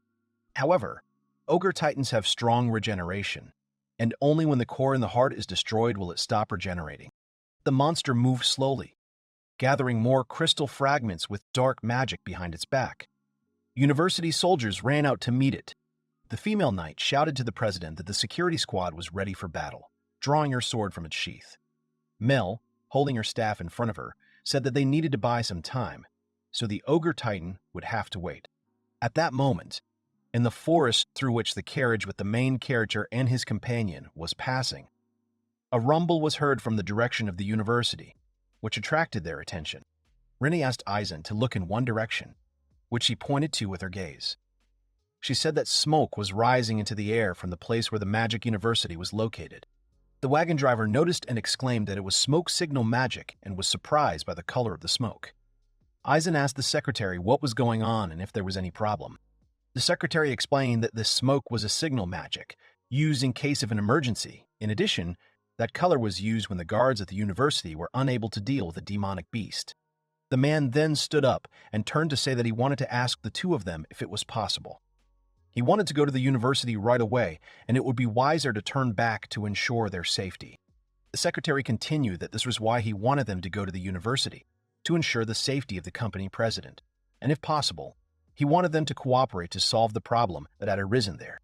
The man bowed his head to the heroes and said that he wanted to save the president and the university where she left many dear trials. So he asks to lend the heroes his power. Eisen Otis smiled, seeing the man's honesty, and thinking that he would have kept quiet and quietly taken them to the university. But he did not, after which the hero looked at Rinna and she told him with a smile that she felt the same way. The man raised his head after the hero asked him to do so, and looked at Eisen, waiting for his answer, still worried. The hero replied that he and Rennie would be happy to help him, because when a friend is in trouble, they will definitely cooperate. The man breathed a sigh of relief, was happy, and sincerely thanked the hero and his companion, after which he towed down the reins and said that then we need to hurry, so it will shake a little, for which he immediately apologizes. Eisen asked the secretary what the smoke meant, that if they were late, everything would be pointless. The man looked at him in surprise and replied that it was so. Eisen said that then they would leave first. He asked Renna if she was ready and she said no problem. She and the boy stood together on the moving cart. Then the boy said it would be faster if they walked from here. The man looked over his shoulder at them and asked what they were going to do, but at that moment the heroes pushed off from the edge of the cart. The secretary, stunned by what was happening, did not understand what was happening when they jumped off the carriage moving at full speed. The protagonist then cast a spell in which he addressed the spirits of the air and asked them to gently support both of them. After which, Eisen and Ren overtook the cart, running on foot towards the university along the road. A loud wind shook the trees and accelerated the heroes. Eisen said that thanks to it they would get there quickly. Rennie nodded. The astonished secretary noticed the rising wind and thought that they were riding a tailwind. The heroes continued to run. Rennie noticed that the emergency situation at the university was still going on. Eisen replied that they had to hurry then. The secretary, seeing their backs, thought about how, despite the fact that they were the adventurers of the rear guard, they were faster than the crew and how this was possible. Meanwhile, Eureka helped the students evacuate, asking them to gather the wounded in a shelter at the school gates, and then inform the staff where people remained under the rubble. Pioneer City, Branch Campus, Central Assembly Hall. A man shouted that it was a student, and he was going to save him. Another man shouted that he had found one too. A man ran up to Eureka and said that he had found a register of students who were in the auditorium. The girl began to look through the document and flip through it. Finding out that there were 40 students in the hall, she looked at the injured student and thought that with the student they had just saved, they had already helped 37 people. That meant there were still 3 students under the rubble. She then looked back at the loud sound that had been made and resolutely began to walk through the rubble, thinking that the president was still fighting. She stood in the center of the ruins and shouted that if anyone was conscious, they should respond. As Eureka thought, no one responded. She began to wonder if they had lost consciousness, or perhaps they were unable to scream due to their injuries. Even if she tried to use magical detection to find them, since there were so many people around, she wouldn't be able to tell the trapped ones apart from the rest. She walked over to the collapsed wooden beams and started to clear them away. She thought that there was no such thing as a heroic mage capable of such a thing. Eureka thought that as long as there were students who could not be saved, the president could not leave either. She kept looking towards the loud sounds of the battle and thought that the president was not the best opponent for this demonic beast. The alchemist girl raked the bricks and beams with her hands, thinking about what she should do. She graduated from this university and created the best company in the city. She thought she had grown a little because of it. She closed her eyes and squeezed the wooden beam, asking out loud for help from anyone. However, she heard from the side that someone responded to her request and asked again that help was needed, after which she looked towards the one who spoke the words and saw Eisen, behind whom was Rina. He held his staff with one hand with a smile and said that they would help them by passing through the debris. Eureka recognized the guy and asked why Mr. Eisen was here. She couldn't believe her eyes. The hero answered her that he came to meet a friend at this university, but they had more urgent matters, and asked if that was true. The girl nodded and thought that if it was him, then maybe he could help in their difficult situation. Then she said that she would explain the situation. Having started the explanation with the ogre titan, who has the power of miasma, the guy interrupted her and said that everything was fine. After all, he'd already learned about the situation by listening to what was happening around him. The girl was very surprised by these words and asked again, in what sense simply, by listening. Eisen explained that he knew what needed to be done and would now save the students, with a smile on his face. Eisen closed his eyes and began to absorb the magic around him to find the remaining students. After that, he began to walk in a certain direction, and having reached it, said that one of the students was here. The young man cast a spell and called upon the spirit of the wind to lift the debris for him. Part of the destroyed assembly hall rose into the air, and the body of a wounded student was revealed underneath. He had a wound on his head, which made him unconscious. Eisen said that they have found him. Then he turned to Eureka and asked her to take care of him. The girl, surprised, agreed. Eisen looked back and, walking to a new place, said that here is the next one. He added that everything is about to collapse, so they will have to act carefully. He used the spell again and lifted up huge pieces of debris with magic, revealing a wounded girl underneath. Eureka was shocked to think that he had already found 2 students in such a short time. She hadn't seen any spirits here, so she didn't think he had used their power to find the students. So she asked him how he knew. The young man replied that he had already told her that he was hearing voices, as if someone was whispering to him that the children were down there, so help them. And then he explained that it was the voice of the building, which was built to protect the students. Eureka was very surprised and asked what he was saying. Then he hears the voices of simple things. How is that possible? He asked if he hadn't spoken about that. And then he explained that in things that people create with care and love, there remain, albeit weak, some kind of emotions. Eisen cast the spell again and asked the wind spirit to make the area float in the air. The magic raised a huge amount of debris into the air. Eureka and the men helping the students were in shock. Before their eyes, the debris rose into the air and revealed the last wounded youth, unconscious.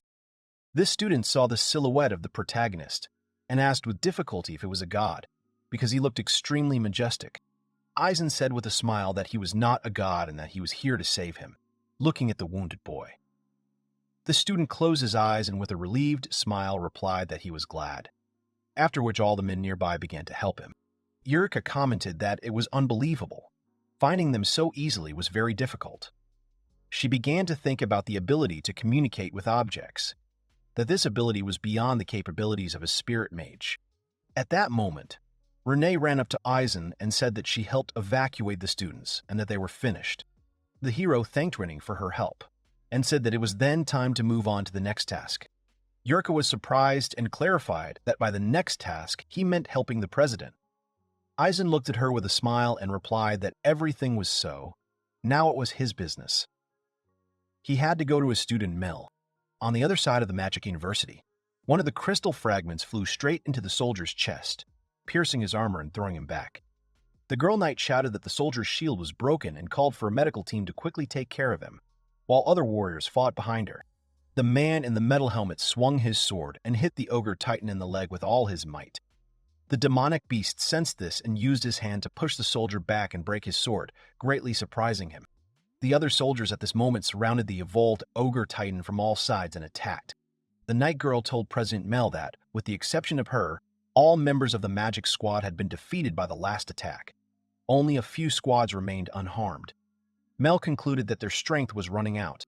The sword wound on his leg healed without a trace. The president, seeing this, noted that there was not a single scratch on the demonic beast's body.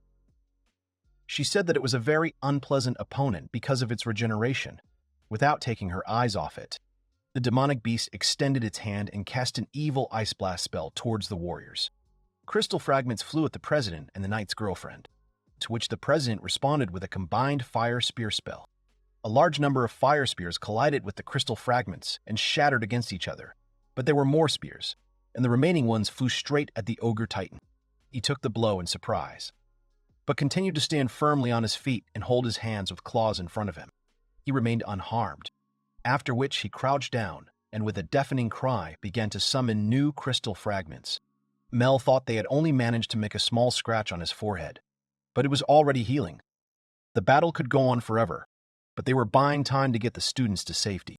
The monster started running towards them, to which the night girl reacted and shouted that he was attacking, and the president replied that she could see it perfectly well. They ran in different directions, continuing to buy time. Mel looked at him and wanted to know who he was chasing. Crystal fragments flew over his shoulder towards her, and she immediately realized that he was using ice balls to close the distance between them.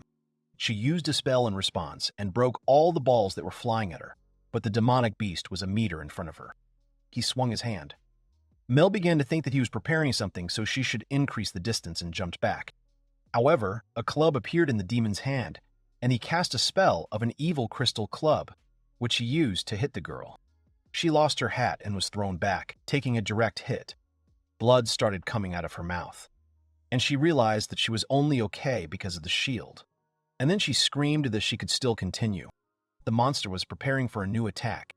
Mel realized that she wouldn't be able to cast a shield in time, and that it looked like she would have to take this attack head-on. She then expressed hope that the students had managed to evacuate and began to reproach herself for not being able to protect everyone, even herself. She resigned herself, closed her eyes, and said that being president was really hard. However, a voice came through saying that she had done well. The shocked girl opened her eyes and saw a staff in front of her, which was stuck into the ground, and then a spell calling for the weapon to deploy protection. A barrier formed around the president, and all the crystal fragments shattered against it without causing any harm to the girl. Mel opened her eyes in surprise and looked at the reflected attack. A voice came from behind her again, telling her that she had done a wonderful job protecting the students until the very end, after which Eisen put his hand on her shoulder, smiled and said that she should not behave like him, because she had already reached great heights. Melrose looked at the protagonist in front of her, who took the staff that served as her shield. After which he turned around and told the girl that it was so long ago, but she did very well. The guy helped her up by the shoulder. The president still didn't believe it, so she asked if it wasn't a hallucination, because she didn't think it was him. The guy interrupted the girl and said that he was really here, asking if she believed it now. The night girl called out tensely to the president to see if she was okay. Mel calmly replied that she was okay. Eisen asked if the night girl was the squad leader, and then said that he was leaving Mel to her. Then Rinna came running and said that she was fully prepared to support. Eisen replied that in that case she would need to save the wounded and help with the evacuation. Rinna nodded and said that she would take it on. However, besides that, Eureka was making medicine in the rear, and she would protect everyone. Eisen knew that the girls would be doing the rescue and evacuation, and all he had to do was take care of the demonic beast. The evolved ogre titan prepared a new spell, and the young man walking towards him said that it was time to begin. Eisen thought that the staff was protecting him from the ice bullets he had fired earlier, and maybe he was preparing larger ones, knowing this, which made him realize that it seemed to be a smart beast. At this point, the hero turned to the ogre titan and said that it had been a long time since he had a proper conversation with his student, so he apologized for asking the beast to get out of here. The young man came to the conclusion that the monster could not speak. The protagonist picked up his staff and realized that in that case, he knew what he had to do. He assumed a fighting stance and, turning to the ogre titan again, said that he would teach him the word defeat. The night girl turned to the president, saying that it was too dangerous for that person to be there, as an adventurer mage shouldn't do that. Mel was surprised and asked what mage the knight was talking about. She pointed at Eisen and said that it was obvious to him, since he was holding the staff, which meant he was a mage. In that case, challenging the beast in close combat was a detriment to oneself. Mel sighed understandingly and told her not to worry, since everything would be fine. After which the girl smiled and added, looking at the master, that everything was fine, because it was not just a staff. The Ogre Titan swung his club and hit Eisen with all his might, but missed the boy.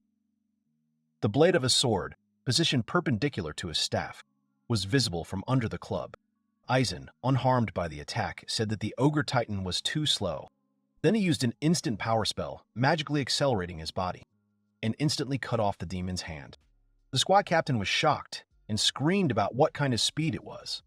Then she added that if he strengthened his body with magic, such a technique, the movement of his hands, it exceeded her expectations in close combat. Mel said with a smile that it was normal. The main character found himself behind the monster, leaving behind a sword mark, completely unharmed. The president said that this man was a prophet. They learned magic from him and even hand-to-hand combat techniques. After all, the master was much stronger than them, the heroes. The monster, not noticing Eisen's movement, turned around after the blow and, with his arm cut off, used an evil ice blast spell.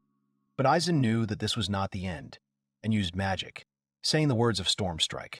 With a huge number of swings, he chopped the crystal fragment into small pieces, thereby repelling the beast's attack, after which he approached the monster and dealt damage to its second arm, splitting it into small pieces. However, he said that this was not all, after which he cast a spell that accelerated his body even faster, and with his sword he rushed through the demon, cutting through his chest and leaving him no chance to counterattack. The Ogre Titan jumped back with a roar. His hands began to heal, emitting smoke, thanks to regeneration. Eisen noted that with constant attacks, regeneration will not be able to restore everything. However, due to its massiveness, its attack does not reach the point, seeing how the wound on the chest gradually heals, as if it did not cause any damage at all. The demon's arm has grown back, and the hero said that the piercing motion is important for his attacks. A club appeared in the monster's hand. The hero also assumed a fighting stance and cast a spell to accumulate even more strength, and then immediately a new one, on the blade, which said to chop endlessly, while the enraged demon ran towards him, after which the hero finished the spell, Judgment of Fate, making a cut from the bottom up. Who cut the mace? And then he caught up with the orc. Everyone was amazed by this spectacle, unable to tear their eyes away. They watched the battle between the hero and the demon. However, only Renee and Mel smiled, knowing this outcome and not worrying about Eisen at all. The demon's body split into two parts and no longer regenerated. The young man put away his sword and began to move towards the rest of the people. He folded it into a staff, after which Mel came up to him and said that, as expected, he defeated it with such ease. Eisen smiled and replied that it was she who had bought enough time to save the students, and remarked that it was an amazing feat.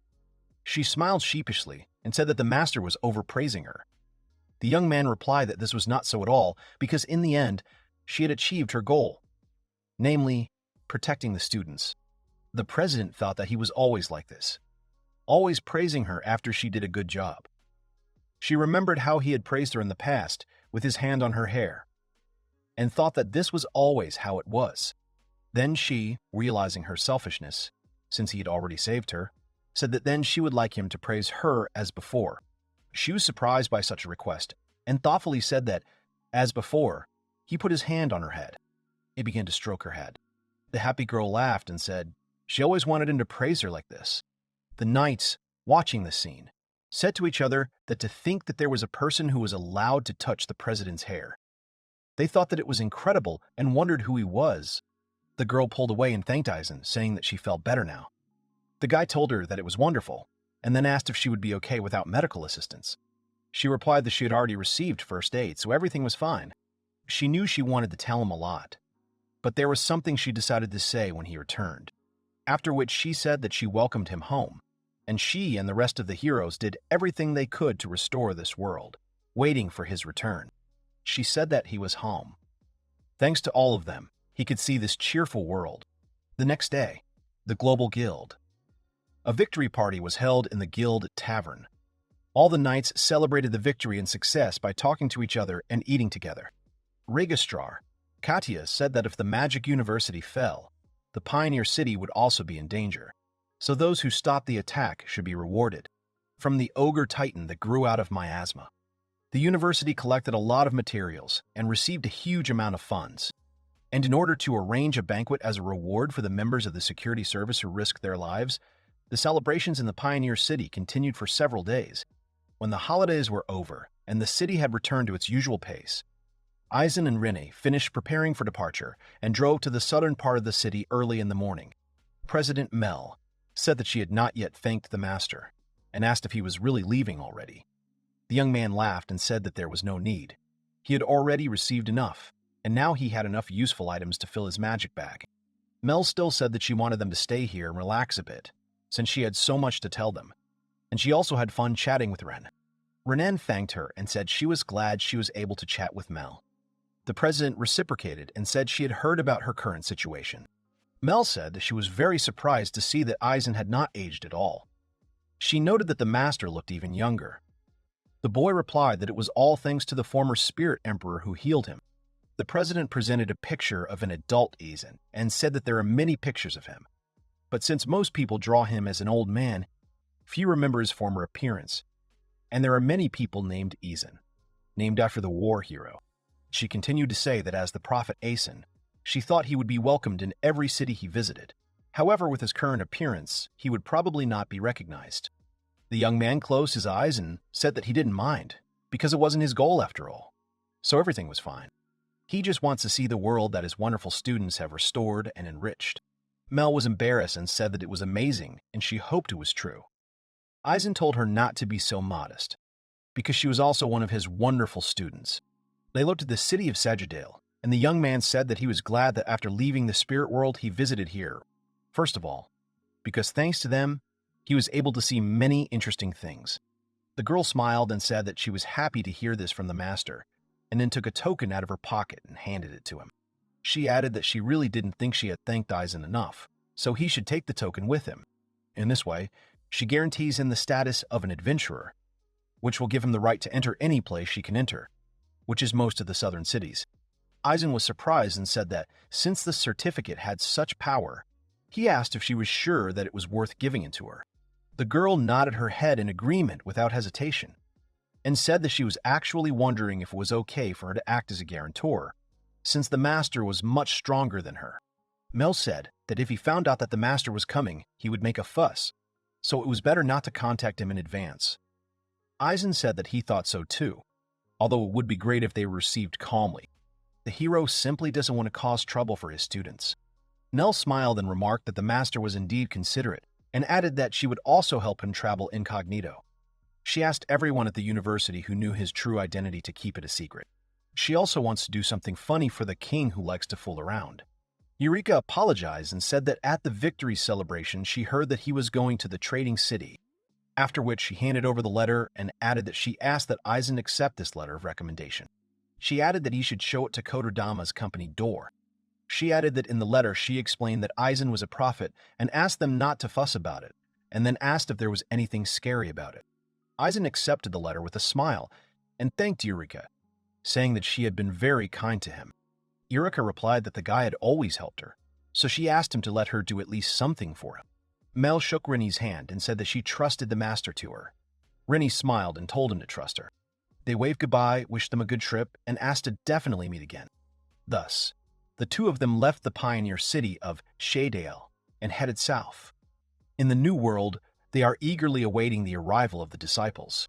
Some time later, half a day's journey from the town of Sagittale, on a rocky road in the middle of a forest. Eisen said that he thought that the journey on foot would take much longer, but the time flew by because of the beauty of the landscape. Post-town. There are only a couple of hotels and shops here. The heroes cross a bridge over a small river. Eisen thought about what one of his students wrote to him about how the ability to move freely and comfortably was very important in their time, so he focused on improving the roads.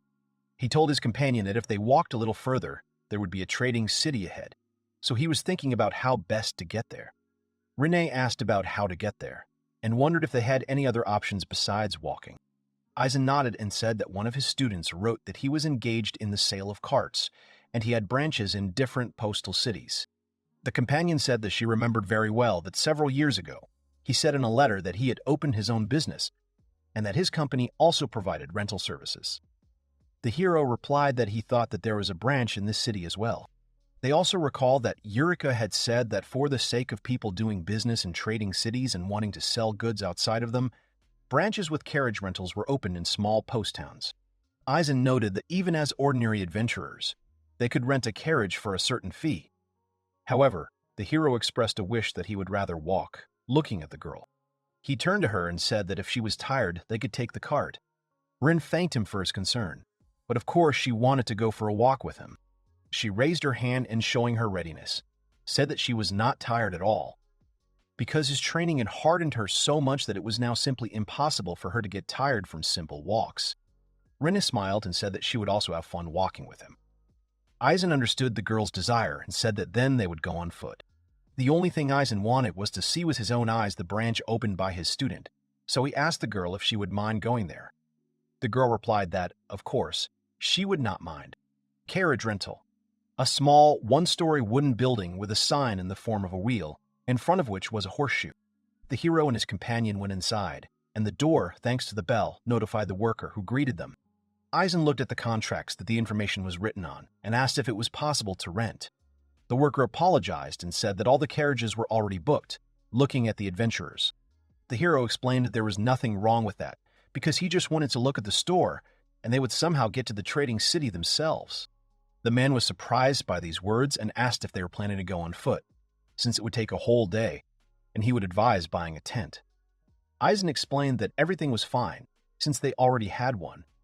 The worker asked if they were travelers, and then he explained his reaction that in their time it was rare to meet adventurers who did not obey any organization, especially at their age. The young man thanked him for the compliment and asked if his shop had always been so successful, since the student's letter stated that there were not many customers. But he wanted to fix that over time. The worker explained that this is where business flourishes. The hero clarified that it is only here, unlike others. Eisen, following the logic, asked that demand grows depending on the development of trading cities. Rin noted that it was then necessary to visit the neighboring ones and follow their development. The young man thanked him for the information and apologized for disturbing the worker. The man said it was no big deal and wished them safe travels. The heroes left the store and, taking a deep breath, Eisen said that the atmosphere in that store was pleasant, which meant that his student had created an excellent company.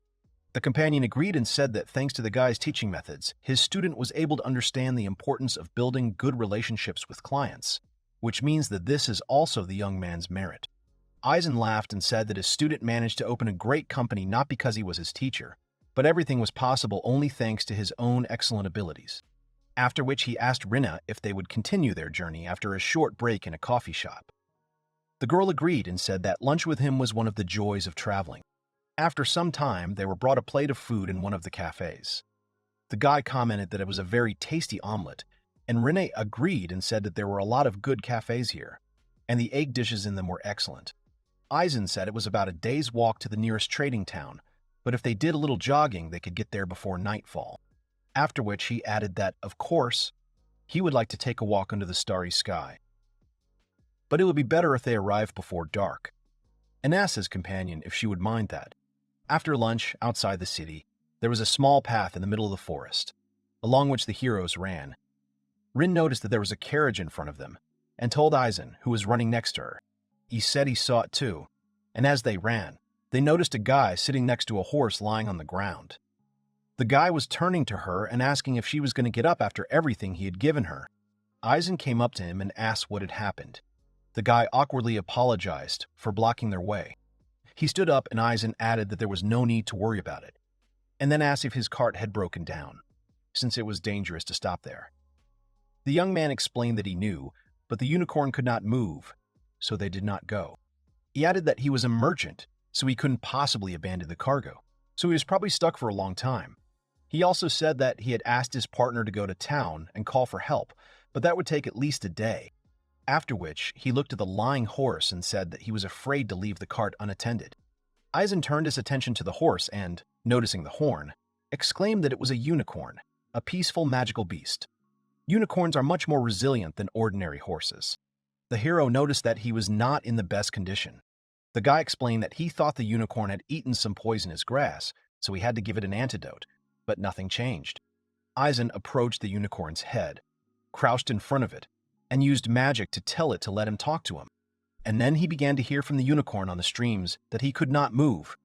His right hind leg was numb, and he wondered why he could not move, because he wanted to help his master, but he could not.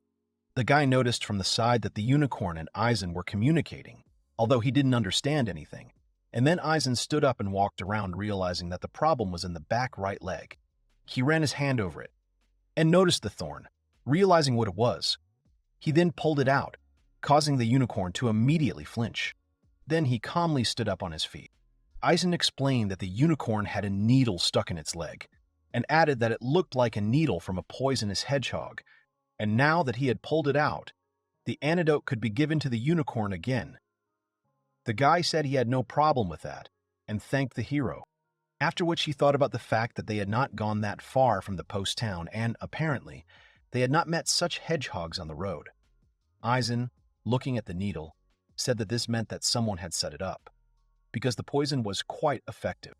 The guy pouring the antidote for the unicorn said that merchants are often attacked by their competitors and ordinary bandits, but he still does not understand who might need it. Then the guy stood up and said that he had given the antidote, and the hero said that then he would soon regain his strength. The young man thanked the hero and added that he did not expect that such a problem could be noticed at first glance, so he asked the hero if he could use spiritual magic of words. Eisen was surprised that the young man knew about this type of magic. The guy confirmed and said that his colleagues use it from time to time.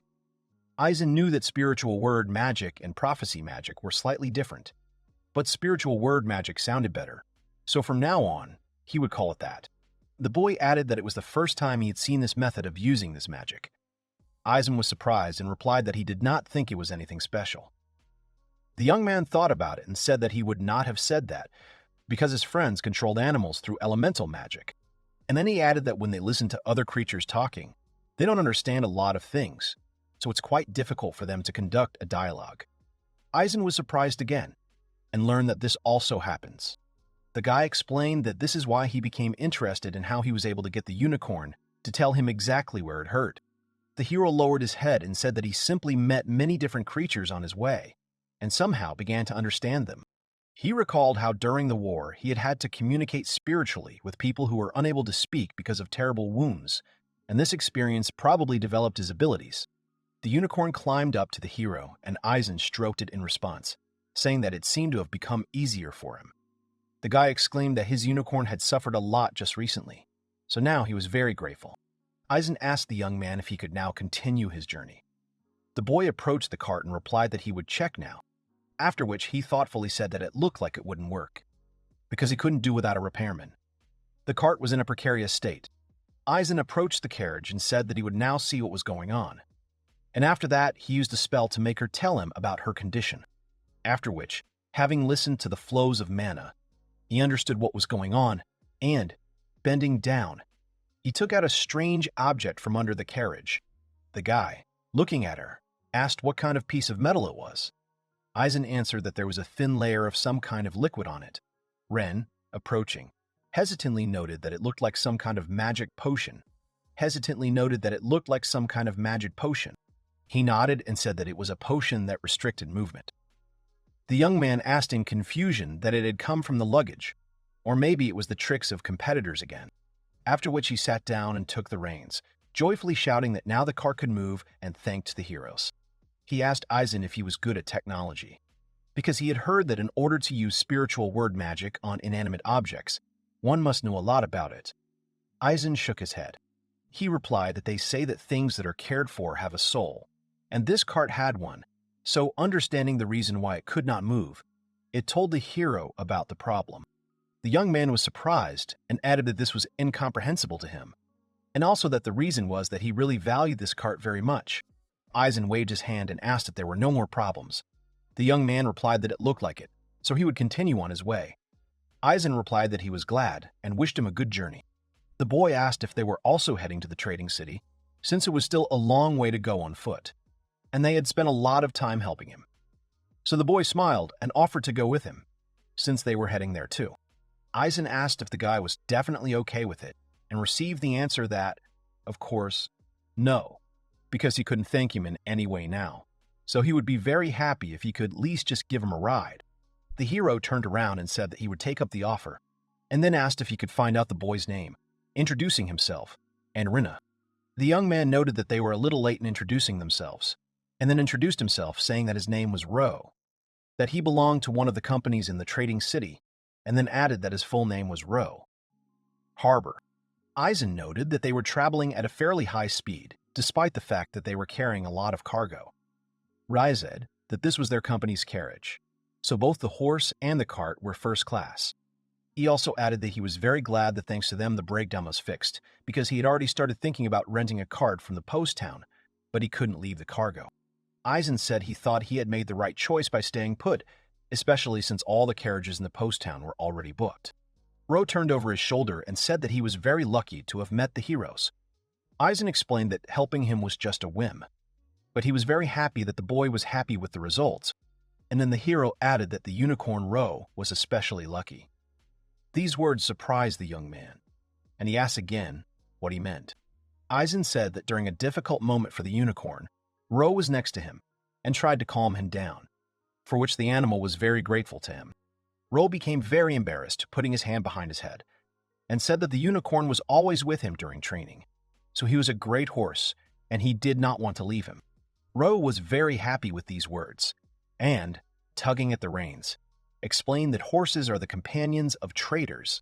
Although he considers him a full-fledged comrade, so much does he value him. The unicorn exhaled joyfully, confirming the words of the owner.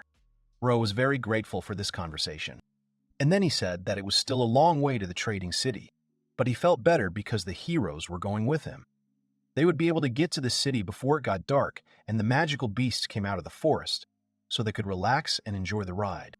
Eisen replied that they would be happy to do so, and added that if he needed help with anything, he could speak to him about it without embarrassment. The travelers continued their journey together. Ro reflected that the delay had cleared the road of foot travelers and other wagons, so he thought that at this rate they would make it before nightfall. Then something ahead caught his attention. He saw a carriage overturned on its side and a fallen tree. Ro began to think that the overturned cart had crashed into this tree, but he did not understand why the driver and horse were not visible, thinking that they had gone for help. Ro tugged on the reins to slow down a little and began to circle the obstacle from the side. But from the foliage of the tree, an unknown man climbed onto the cart. Then he jumped from her onto Ro, swinging his dagger. Ro, reacting quickly, jerked the reins, causing the horse to quickly shift to the side. The robber failed to hit with his weapon. He landed on the ground, surprised by the merchant's reaction, and took a breath, rising to his feet. After which he laughed and said that the young man was not bad, as expected from a merchant who was entrusted with a cart with a company emblem. Ro immediately realized that he was no match for the attacking bandit, so he should quickly continue on his way. However, the unicorn fell to the ground again, surprising the merchant, and he got down to check what had happened. After which he noticed 3 spikes stuck into the horse's back and couldn't believe his eyes. The robber politely explained that this time the poison was fast-acting, and even if he gave the horse an antidote, it wouldn't be able to get up right away. Ro glanced over his shoulder at the bandit and realized that without a doubt, the previous spike sent was his doing. The bandit at that moment commanded that everything was ready, and the rest of the guys could go out. A large number of armed men appeared behind him, and he said that the horse had been stopped, which meant that his work here was done, and it was time for the other guys. The bandits smiled with anticipation, and one of them told the boss that today, as always, there was a great catch. The boss replied that the poison was a great idea. Then the robber turned to the merchant and said that he was sure that his cart was filled with all sorts of expensive junk. Ro realized that it would not be possible to come to an agreement with these bandits and tried to think of another way out of this situation.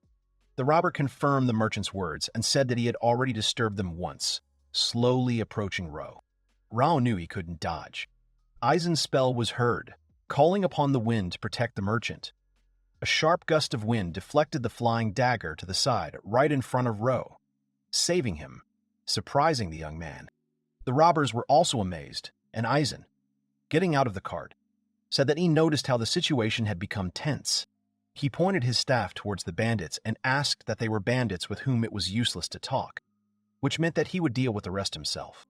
The bandit boss, drawing his sword from its sheath, asked the hero who he was. A man nearby noticed the staff and concluded that he was the accompanying mage. The first bandit who attacked said that he was not there when they left the post town. Rennie asked Eisen what they were going to do, and the robber, noticing a beauty nearby, interested the bandits. Another noted that she was also an elf, and for such a one on the black market, they would pay a lot of money. Eisen looked at the bandits with disgust, noticing that they were discussing trade, and thought that the bandits did not change their traditions. He then held up one finger and said he would only ask for one thing, looking at them with a contemptuous look. The leader of the bandits interrupted him and, turning to the hero, said that he would take pity on them only if they laid down their weapons and allowed their bodies to be thoroughly abused. Eisen smiled and replied that he had no intention of asking for such a thing, in response to asking if they wanted to surrender to the city guard right now. Everyone was silent for a moment, and then the bandits laughed, noting that these were excellent last words, calling Eisen a good joker. Then he added that in that case the conversation was over, and in gratitude for making them laugh, he will get a quick death. All the bandits ran towards the heroes. Eisen, holding out his staff, asked what this meant, that they did not want to surrender, and said that then he had no choice. The bandits, joking that even now he wanted to cast a spell, remarked on what a desperate fellow Eisen was. They were already very close and said that he would not even have time to cast a spell in response. However, the young man had no intention of saying it, striking with his staff and knocking out the bandits who had attacked him, and surprising those who remained in their places. The leader of the bandits is in shock. He thought about how he didn't use magic, and the man didn't even have time to follow his movements. After that, mana streams appeared around Eisen, and only now he used the acceleration spell. Instantly jumping up, he walked through all the bandits standing closest to him and struck them. Those who remained on their feet held their weapons towards the hero and wondered how he did it. The leader of the bandits gave the order that they simply needed to choose another target, and said that they needed to take Rennie hostage. Rennie, hearing their conversations perfectly well, clarified their wishes, asking if they were sure about it. But the bandit was already running towards her, and the girl, taking out daggers from behind her back, stuck them into the man's leg. He was shocked by this, and Rennie asked if he really thought he would be allowed to touch the girl with his dirty hands. She then cast the electric blade spell, and the electric shock affected the bandit's entire body. Rennie reported to Eisen that she was done. The guy with a smile on his face said that he was too. Then he sent the bandits towards the boss and said that he was the last one left. The boss shouted that the mages couldn't be that strong, so he asked who they were. But before he could even react, Eisen came close to the man and said that they were now ordinary adventurers, after which he dealt several blows. Eisen smiled and said that the robbery had failed, so he would hand them over to the guard on duty. They piled the unconscious bodies of the bandits into the cart. Rue exclaimed that they had saved him and expressed his deep gratitude. Eisen replied that he shouldn't worry about that because they could hurt them too. Rose said that he suspected that the heroes were not simple adventurers, but recent events only confirmed his suspicions. However, Rose said that it was still hard to believe that they actually had that much power. Eisen said that he had tied up the robbers properly, putting some magic into the rope, and offered to hand them over to the guards of the trading city. Ro agreed, and, saying that the horse was fine, suggested that they move on quickly, and then added that he should thank them when they arrived in the city. Eisen wished them to be careful, because it was already getting dark. The sun had almost completely set behind the horizon, and the carriage with the heroes arrived at the trading city of Olens. They handed the bandits over to the guards, and, using magic, showed everything that happened on the way, giving testimony. The guard replied that it was the group that had been causing trouble in the area lately. They used a special poison, so they were good at robbing wagons. Recalling their memories was enough to prove their guilt. He also added that due to the intensive development of the city, faster methods of establishing guilt began to appear. The heroes were given a reward for their achievement. Eisen noted that he had forgotten that they were paid for this. Ro explained that this was the policy of the city's mayor and deputy mayor, and since public safety could be improved with money, it would be better to take such measures. Ren said that with this money they could stay in a hotel for a few days. Eisen replied that there was no such thing as too much money, so he would gladly accept it. At that moment, a man approached them and addressed Ro, saying that he was surprised when the guards told him that he had arrived in the city, since he had not even had time to send repairmen. Ro addressed the man back as David and said he had been helped. David replied that he had overheard the guards and learned that he had met adventurers who had repaired the cart and dealt with the robbers. He nodded and said that he would like to meet such cool guys in person, noticing the companions nearby and realizing that he was talking about them. Ro nodded and replied that it was them, praising them. David approached them and bowed, apologizing for being so late. The man thanked the heroes for saving his comrade and his horse, and then he introduced himself again and said that he would do everything he could to repay them. Eisen replied that anyone in a similar situation would have done the same, so there was no need to thank. David said that no matter what the reason, he would not rest until he thanked. Ro added that until the debt was repaid, he would not consider himself a merchant. Eisen turned to David and said that he had heard that they were going to stay in the city for a while. The man replied that he had already arranged accommodation, adding that it was a huge apartment on the main street, which was already paid for. Praising David, Ro turned to the heroes and said that he wanted them to stay there without worrying about paying. Eisen nodded and agreed, thanking him because it's not every day that you get to live in a great apartment. David said that this, of course, was not enough to thank him for saving his life, but he had not yet managed to do anything else, so he asked for a little time, and Ro, as a small addition, offered to have dinner together at his expense, to which the heroes agreed. Ro said he knew a great place and asked David to book it. The man, having anticipated this, said he had already booked it. Eisen said he wanted to leave his things at the hotel and walk around the city, and Ro said that's what they would do then. The heroes reached the apartment and Ro said that they would leave them and meet again in 2 hours. The restaurant was nearby, so they would wait at the entrance to the hotel. Rin admired the beauty and spaciousness of the apartment, and noted that there were even several sleeping places and even a bathroom. Eisen suggested leaving their things and walking around the area. The girl agreed. After a while, they went out into the street and began to walk past various establishments and shops. Eisen said that even at night it was so light and lively, and Rinny noticed a juice stand. The guy also said he would like to try one. The girl said that fruits are being brought to the market town, so she is thinking of getting a mix. Then the hero noticed a tower that was used for observation, open to the public, and suggested that the girl go there. They climbed onto it and looked out over the night city, full of lights. Rin admired the beauty of the view, and Eisen said that it was much larger than the one he remembered.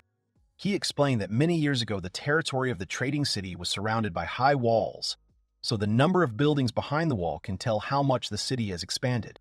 Rin understood why her teacher looked at the city map in the hotel with such surprise and suggested that they take a walk through the new areas.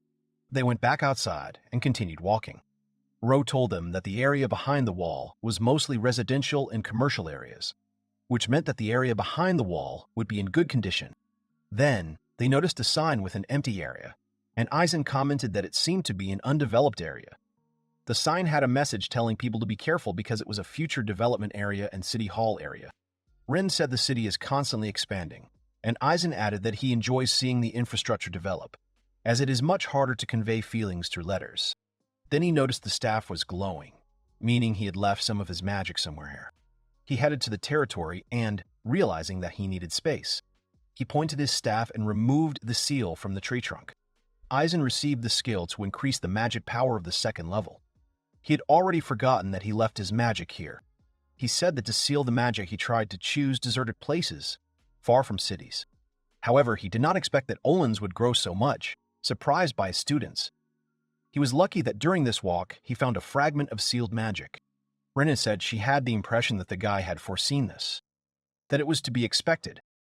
The guy replied that it just happened, because this city is full of pleasant surprises. Then he suggested moving towards the hotel, since 2 hours were already up and it was time to meet. He wonders where the merchants will take him, because Ro and his friend said that they wanted to take him to a restaurant called the White Cat House. After a while, in a restaurant, David said that they could eat and drink as much as they wanted, all at his expense. He ordered the most popular dishes, and therefore asked to enjoy the best restaurant in the trading city. The heroes thanked the man, and, in addition to the food, they also enjoyed a live performance. Ro explained that there is often dancing or singing, and sometimes acrobats perform, all for free. They also booked a special table. In addition to the stage, it has a great view of the main stage. It is connected behind the scenes to the one below, so the performers will go right onto it. However, he added that touching them is prohibited, but you can reorder the melody you like. Eisen said that he understood and that it was a great place.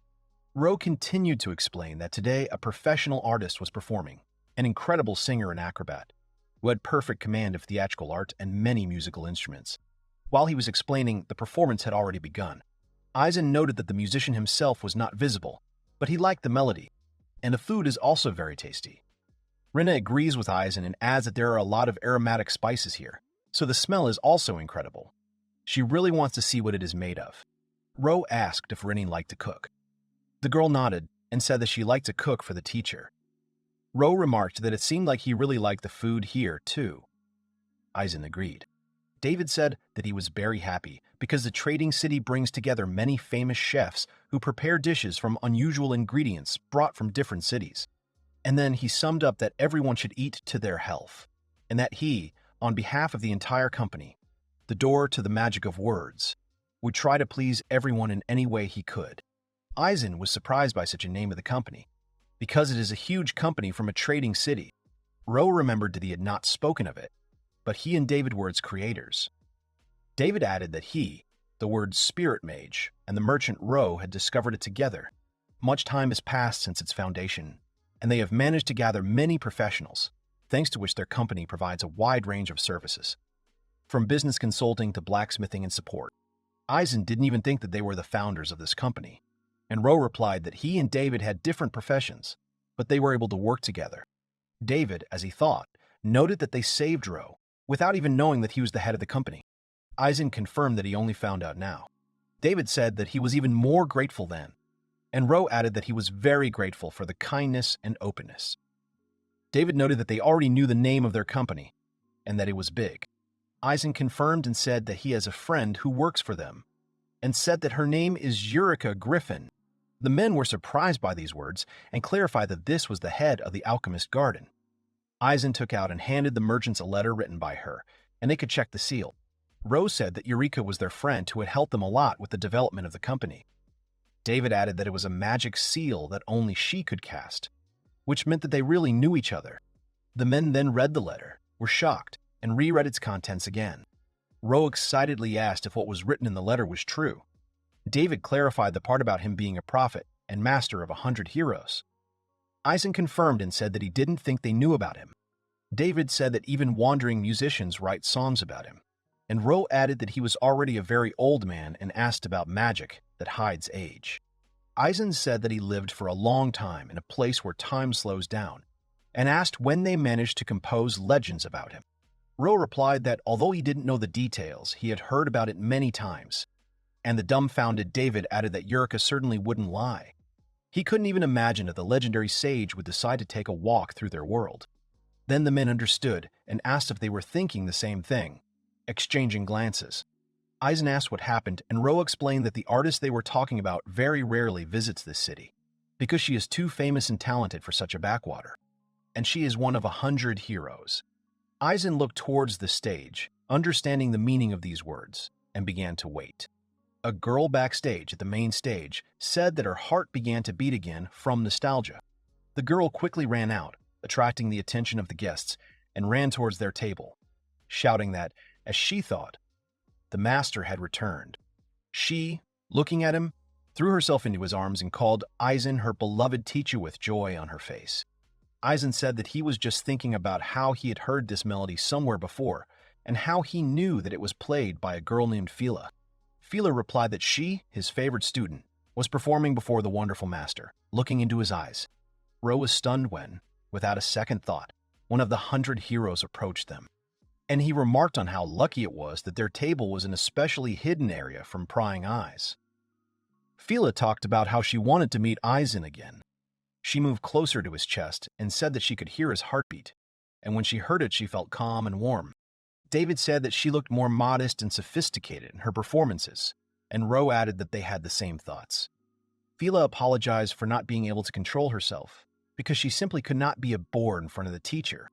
Eisen apologized for frightening the merchants and explained that Fila had always been very emotional, So this happened often. Fila was glad that Eisen remembered her name, and the young man replied that she was his student. Fila talked about how happy she was, so much so that this moment is in the top 5 happy moments.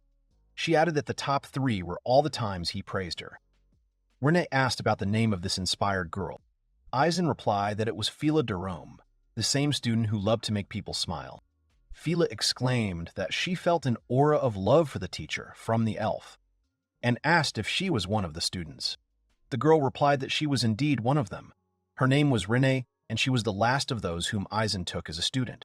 Fila realized that she was the same Rin who sometimes answered letters instead of the master, because her name was mentioned in some of them. The girl confirmed it. Fila shook her hand and said that she looked very nice, and that since they loved the same person, they could be called friends. Renee accepted the offer of friendship. Ro told Eisen that he had booked a separate room to avoid noise and offered to move there. The young man thanked him. Fila sat hugging the teacher, and Ro apologized for having to go to such an unsightly room. Eisen asked not to think about it because he, on the contrary, was grateful for the foresight. The actress said she was shown a portion of the letter which said it would be better not to reveal his identity, so she would try not to make any more noise. Then she added that she noticed how Eisen had returned to his previous form.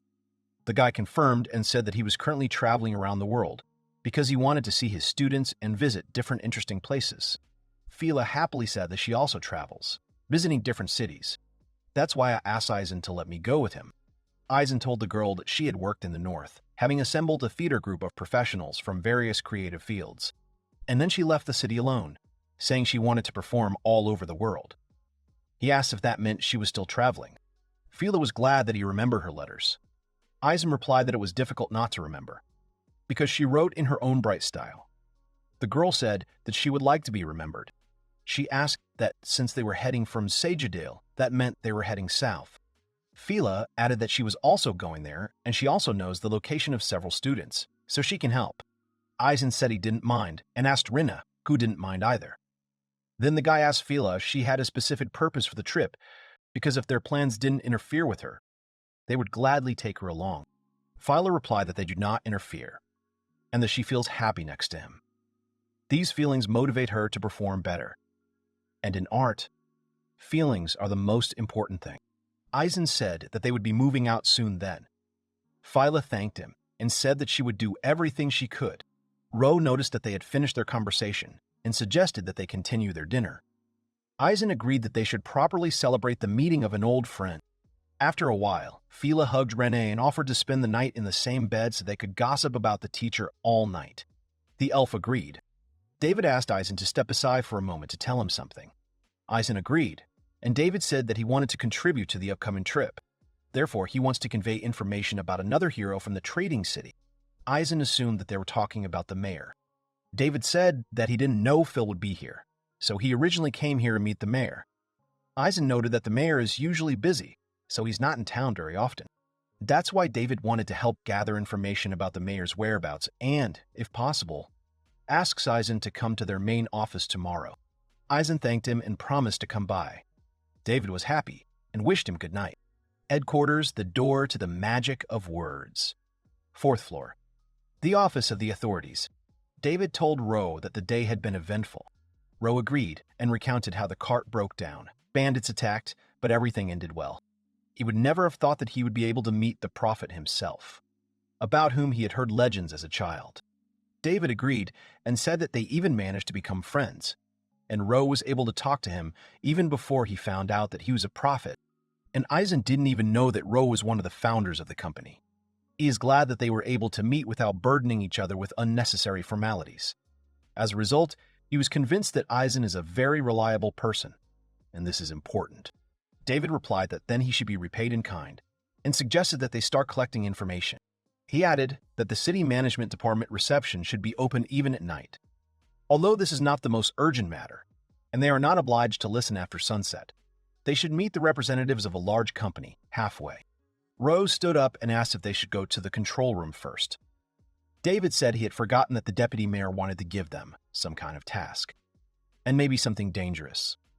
He asked if it was worth trying. Ro replied that they would start their search for information from there. David agreed. His hearty meal had lifted his spirits, and he was ready to work all night. Early morning of the next day, the headquarters of the Door to the Magic of Words. Eisen came, thinking about what Ro and David said, that he should go to the reception. Even though it is early, there are already many people here, so it is true that the company is successful. Eisen approached the reception area and addressed the worker. She found out what business they had come to her for.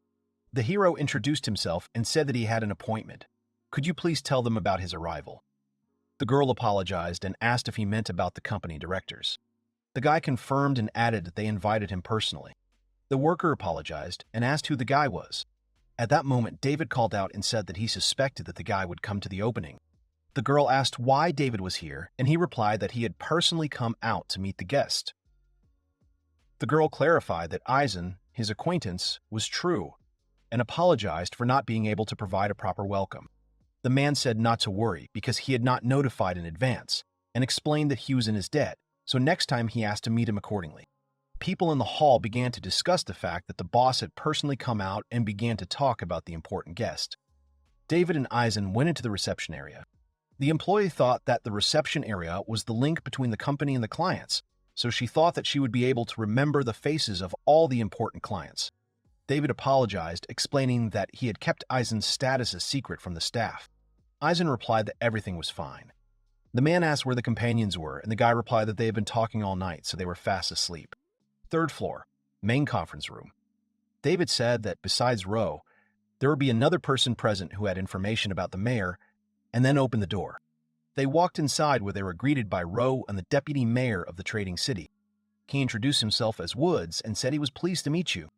Eisen thanked him for taking the time to talk, and David explained that he was a trusted person to whom he had explained the situation. Woods said their city is thriving thanks to the proactive policies of the mayor, from whom he has heard a lot about Eisen, so it is an honor to meet him. He explained that if the mayor had known he was coming, he would have quit his job, so Woods was grateful that Eisen had come secretly. The mayor said that Eisen was a man who thought of others, and then the deputy explained that the mayor was currently away. He had gone to a neighboring city and would be back in a week or two. Rose said they now had someone who could immediately notify them of the mayor's return, and they could then schedule a meeting for that time. Eisen thanked him for what they had done for him. Woods asked what the boy had planned after this meeting. The young man said that it was nothing special. The deputy then decided to make a request. Relying on the prophet's abilities, find out information from the criminal without killing him. Eisen said the deputy was well aware of his abilities. Woods replied that this was a given, since in trading cities they build special pastures where they raise harmless demonic beasts. Since ancient times, there were tamers who subdued and contracted demonic beasts. Eisen realized that this was about domestication. The deputy said that Eisen had been active in this field before, but it was still an undeveloped industry. In truth, an urgent message about the rampage of demonic beasts came from such a pasture. Eisen clarified that the request was to stop the rampage. The deputy confirmed that domesticated animals are very valuable, so they need to be stopped without causing harm. David said that they usually dealt with such requests, but this time it would be difficult because there were not as many specialists. Eisen asked if David would be okay with him taking on the job. Rin and Fila would join him. The man replied that he would be happy to, and Ro added that his gift was equal to the abilities of 100 people. Eisen replied that since he was here for a long time, he would fulfill their request. Woods thanked him and promised to reward him generously. Eisen replied that he had already done him a favor, and then the hero summed up that they could start the task. The deputy confirmed and said that he would give a map, and he would find out the details on the spot. Eisen asked if he could go pick up the students first. David replied that he had already made arrangements and that they were waiting in the reception area. The man also added that he would send escorts with them, and when they returned, he would introduce them. The man and the boy left. Ro told the deputy he was amazed that Eisen had agreed to the sudden request. Woods confirmed it, and he added that he was also surprised, and also that he was able to see with his own eyes the prophet, who turned out to be responsive. Ro noted that among the 100 heroes, including the mayor, there are many sympathetic people. Their mayor is strong in character, and this affects the atmosphere in the city. Ro then invited Woods to sit down and said that he would now make tea because he had another task. Woods confirmed and added that this was work for them as an intermediary company. An intermediary company is a proven organization that cooperates with the city. Such tasks are of high importance. Even a small task is well paid, so they turned to companies first. Rose said that from what he understood, this was a rather troublesome mission. The deputy replied that, to be more precise, it was a mission with a high level of danger. On the outskirts of the city, there is a large mansion where a man called the Scientist lives. Lately, something strange has been happening there. Since the beginning of this year, he has spent all his time in captivity. From time to time, people come to him to deliver provisions. Rose suggested that it might be a scientist immersed in research, but Woods explained that was the problem. He said that this scientist asked the people who came to him, "Don't they want to know about the power of the Dark God?" Rose pointed out that this was indeed not very good. The deputy said that during the war, there were many people who wanted to obtain the power of the Dark God, and it is said that even now, there are secret orders operating. The deputy explained that, having received the information, he wanted to send soldiers immediately, but taking into account the frightened townspeople, they realized that if they began to conduct an open investigation, then everyone who had any connection to the order would not come even one step closer to this place. So Woods said he wanted to ask Rhodes to conduct a covert investigation under the guise of delivering food supplies. He would need to break into the house and gather information, and this requires a mage with a strong gift who can discern objects with evil matter. In their city, only Ro has this ability, Roshudafrni, which allows him to distinguish energy by color. He can detect evil energy in objects. This is very useful not only for a merchant. Ro thought that even if that was the case, it required concentration to use, and if there was little energy, it would be difficult to track it, especially since he hadn't recovered from the bandits' attack. However, Ro said that although his gift was not strong, he could help in this matter. The deputy was delighted. He also added that Ro was used to this type of work, and he would add a danger bonus to his pay. Ro sighed and said he would take the job. He needs to hurry because everything related to the Dark God does not require delay. Rennet asked enthusiastically about the task, and said that they should definitely go together, and Phyla supported her and said that she would also join. Eisen agreed with the girls and suggested returning to the company. After a while, they gathered inside, and David attracted the attention of everyone gathered in the reception area. One of the soldiers asked David who the people next to him were. The man explained that they had helped him a lot. Then the soldiers saw Phyla, and one of them asked if she was one of the 100 heroes. Another soldier also recognized her. The third added that the magic of music would improve their abilities and mood. They started talking about how they had heard her play before, and it was just amazing and they were very grateful for it. Eisen thought that the 100 heroes were really respected and he was happy for his students. Then the soldiers began to wonder if the others would cope, since the work was dangerous and they looked weak, although they were strongly built. And another explained that since the boss had brought them, everything was fine. David firmly said that he would not repeat it. These people received his recommendation, which means it would be rude to doubt them. The soldiers collectively responded that they understood, and David said that in that case they needed to start checking their equipment. Eisen told David that he was a very good boss and that people liked him. He replied that he was far from 100 heroes and apologized for his subordinates. The men gathered and reported that they had prepared everything. The head of the company gave the order to set off. A little later, a pasture on the outskirts of the city. The soldiers walked along the path, led by David and the heroes.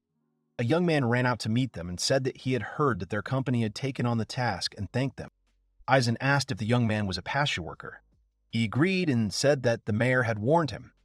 Eisen replied that he had been assigned to deal with the rampaging monsters and that he seemed to have seen them. Rebellious domesticated animals ran out across the field towards them and attracted the attention of the gathered crowd. Domesticated animals, resembling rams with sharp horns, broke down the fence in front of them. Eisen recognized the metal sheep. What surprised the young man, who began to tell that, when they are excited about something, their fur and horns acquire the properties of metal, pointing to the destroyed fence. He said that the sheep were usually calm, but something had stirred them up and now they couldn't calm down. He then pointed to the building and said that the fence was reinforced with strong protective magic, and therefore the sheep could be driven there until they calmed down. Eisen said that there was another option, namely, to use them to find out the cause of the riot and eliminate it. The young man confirmed. David said that indeed, with their powers they could try to pacify them, and asked how many metal sheep there were in total. The worker replied that by the mayor's decision there were 104 of them, and these sheep were very dear to them, because they had become attached to them. As long as nothing bad happened, He asked to calm them down. David said he understood everything, so he would try to go easy on them. After which, he went into the pen with the rest of the people and asked Eisen to see how strong the effect would be. The violent metal sheep ran towards the man. He sighed heavily and said that he was starting. Then he used pacifying magic. The sheep in front of him slowed down, after which he repeated the spell. The sheep were stunned and stopped, so David said that it was enough. Eisen replied that such magic would surely be enough to hold them back. The man said that the problem was not completely solved, but at least no one would get hurt. So David suggested that they drive them behind a fence. Then he turned to the soldiers and ordered them to sort out in threes and bring a sheep here from each road. The soldiers understood and went to work, shouting. Eisen said that it was time for them to move on then. Phyla agreed and noted that this was their common task, so she would try. Rin said that she would not let them down either, and that they should split up, she with Phyla and Eisen separately.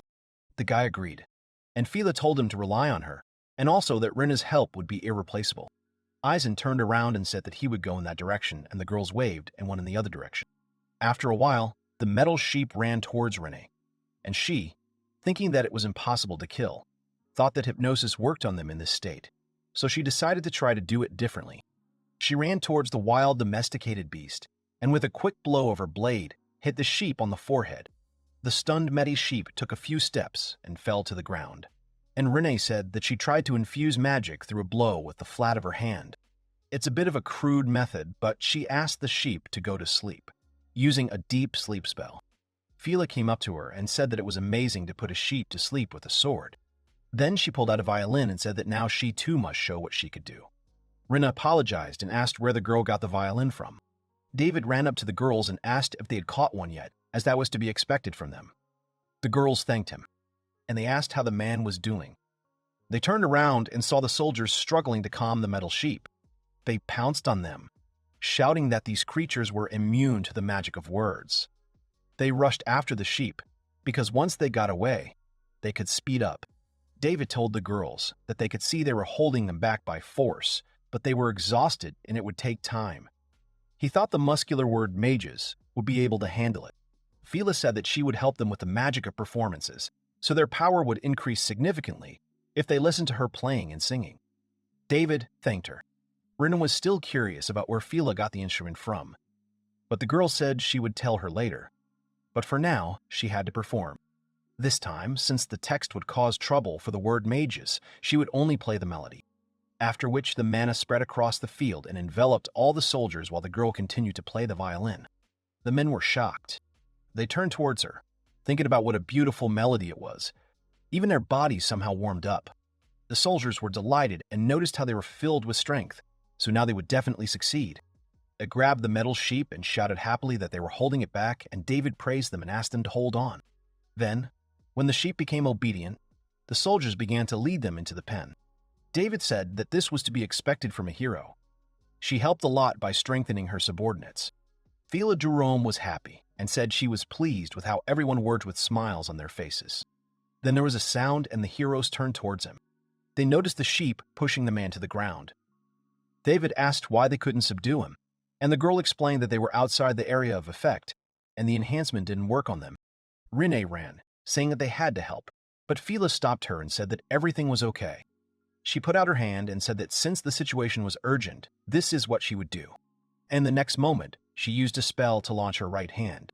The hand calmed the sheep, and Phyla said that it seemed to cool her head, and that everything would be all right now. Rinna asked what was wrong with Phyla's hand, and the girl remembered that no one really knew about her race except the master. And then she introduced herself as Automata. She has magic that allows her body to be disassembled and reassembled. The girl smiled awkwardly and said that it was the first time she had seen an automaton.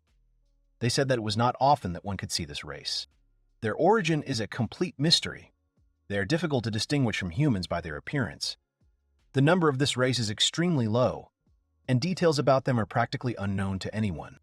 Rennie smiled and thought about how the social studies textbooks and the book that teacher Eisen recommended to her only said this.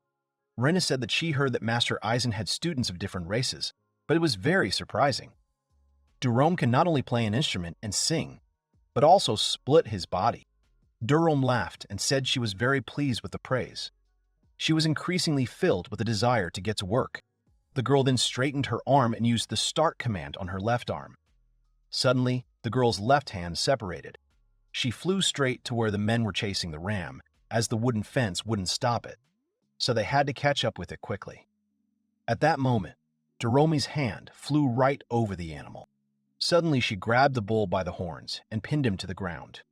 Jerome said she would be able to launch not only her hands, but also various other parts of her body. The hand continued to press the ram to the ground. The men were surprised that the girl held the ram they had failed to hold with her left hand. Moreover, the girl did it automatically. This is very cool. And here he is, a hero who raised 100. The girl smiled and said that the men praised her. However, the master is capable of many things, not relying on the characteristics of the race. The girl says that he is even more amazing. Then she asked everyone to look away. The men looked to the side and saw something incredible. Eisen walked slowly along the path, and next to him was a whole herd of sheep, which also followed him. He sometimes called the animals to walk next to him. The man ran up to Eisen. The young man called Debit by name and said that by now he had brought most of the rams. The man said in surprise that he had brought them. They had 6 that had turned white, and they were excited because the young man had been able to calm them down.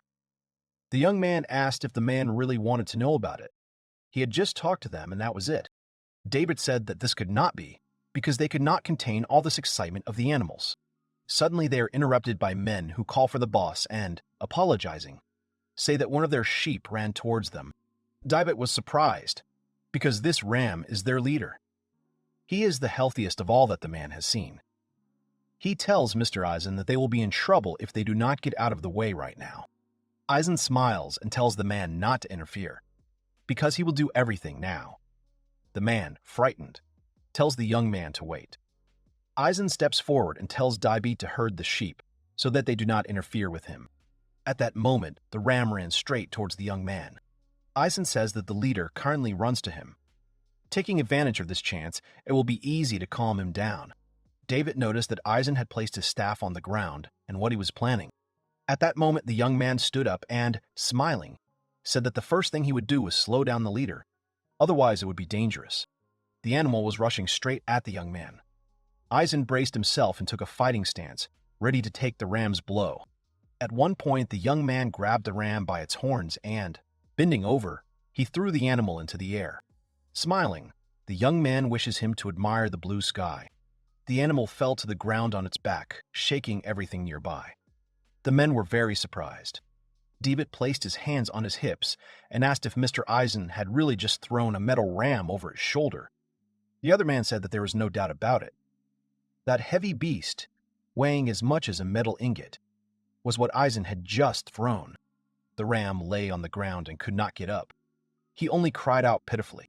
David was surprised to hear that the ram had been turned upside down, and it seemed to have suffered no damage. He asked if the ram had really escaped all damage from hitting the ground. Jerome approached David and said that this was the master's fighting style.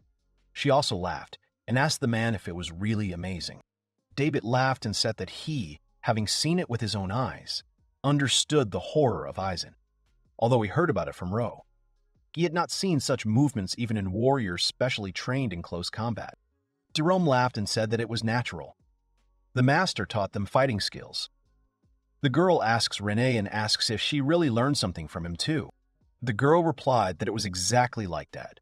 She wanted to learn many things, but teacher Eisen had only taught him the art of self-defense so far. David laughed, scratched his head, and said that it was self-defense. He then looked at Eisen's back and asked if this was really the master of heroes. At that moment, Eisen walked straight towards the metal rams and told them to calm down. He chuckled and asked if they were really surprised that he had thrown their leader over his shoulder. Then he noticed the animal's confusion. The young man smiled and told them to relax and stop moving, and then listened to what he was saying. At that moment, an aura began to shine around him. All the metal rams felt some strange aura. They immediately turned their attention to the young man. Suddenly, some dark haze disappeared from their bodies. All the people were incredibly surprised that Eisen had dealt with so many metal rams at once. The animals themselves immediately calmed down. David couldn't utter a word. He went up to Eisen and asked him what it was all about. He asked Mr. Eisen what he had done. Eisen smiled and asked what David was talking about. It was word magic, just like his. He simply spoke to them, infusing magic into the words. Daibit smiled nervously and folded his arms across his chest. He said that Eisen's word magic was strange, as the boy spoke for quite a long time. Word magic is mainly used for short words. However, to speak for so long, putting magic into everything and controlling it. This is, apparently, the power of a skilled prophet. Eisen smiled and turned to Daibit, saying that he had basically gathered all the rams in the area. Daibit agreed and said that since everyone was gathered, he would go and call the beaters. Eisen thanks the man for his help. He says he will try to ask the animals why they suddenly became excited. Daibit told the young man that they can talk to the Magwari. He hopes for the young man's help. Meanwhile, on a property in the suburbs of a market town, Ro looked at an abandoned mansion and said that this was the mansion they needed. He asked the other men if they were ready. The men agreed and asked the man to start. Ro thinks that everyone here is pretending to be a loader, but in reality, they are soldiers under the protection of Zamar Yuza. They were ordered to secretly enter the building, examine it, and, if they found anything, capture the researchers. If things got serious, the soldiers would cover for the young man. A group of people enter the threshold of a mansion. Ro uses the ring and knocks on the door. He thinks about knocking 4 times, then 3 more times. According to the previous merchant, this is the signal. The young man smiles and greets, saying that the owners are being disturbed by the wholesale food company. He has come to deliver food to them. There was a silence, but then the door was opened by a thin man who looked very gloomy. He was silent. Rose thought that everything was as he had been told. This man was undoubtedly a researcher, but he knew nothing. The young man apologized and asked the man if he really owned this mansion. The man agreed and said that Ro was not the one who usually came. He asked what happened to the previous salesman. Rose said that the previous salesman was not feeling well today and could not come to work because of illness. However, this delivery had to be made today at any cost. Therefore, the seller asked him, a friend who works in the same company, to replace him. He has a letter of apology with him, as well as a document about the replacement of the courier. He hands over the paper and says that if the man wants to, he can take a look. The man snatches the paper from Rose's hands. The man agrees and says that it is indeed the handwriting of the previous seller, and the document appears to be genuine. The man is silent, and then says that they really need food as supplies are running low. He says that the young man can come in. Rose smiles and thanks the owner of the mansion. He then calls his henchman with his finger and tells the gentleman to bring the food inside the mansion. They go inside the room. The man tells the movers to leave the load in the room. When they are finished, they must leave. Ro replies that he understood the man. Then the owner of the mansion leaves. Rose thinks that this is not quite what he heard. He was supposed to receive the cargo in the hallway, so why did he let them in? The man is very careless.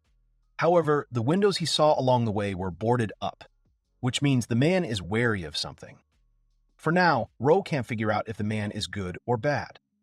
Then, a man approaches Ro. Ro agrees and says that they just got rid of extra eyes. The boy then uses the demonic eye of selection, and his eye changes color. Ro looks around the room and suddenly notices a gap in the corner of the room. The young man says that there seems to be a secret door here. It seems to be the kind that opens after a certain amount of magic is infused. The man asks Ro if he can open it. They don't mind if the city government is responsible. Ro smiles and says, of course he can open it. It would be a shame if they didn't find anything. The boy touches the wall with his hand and opens the door. The man is surprised and says that the door opened, which is to be expected from Ro.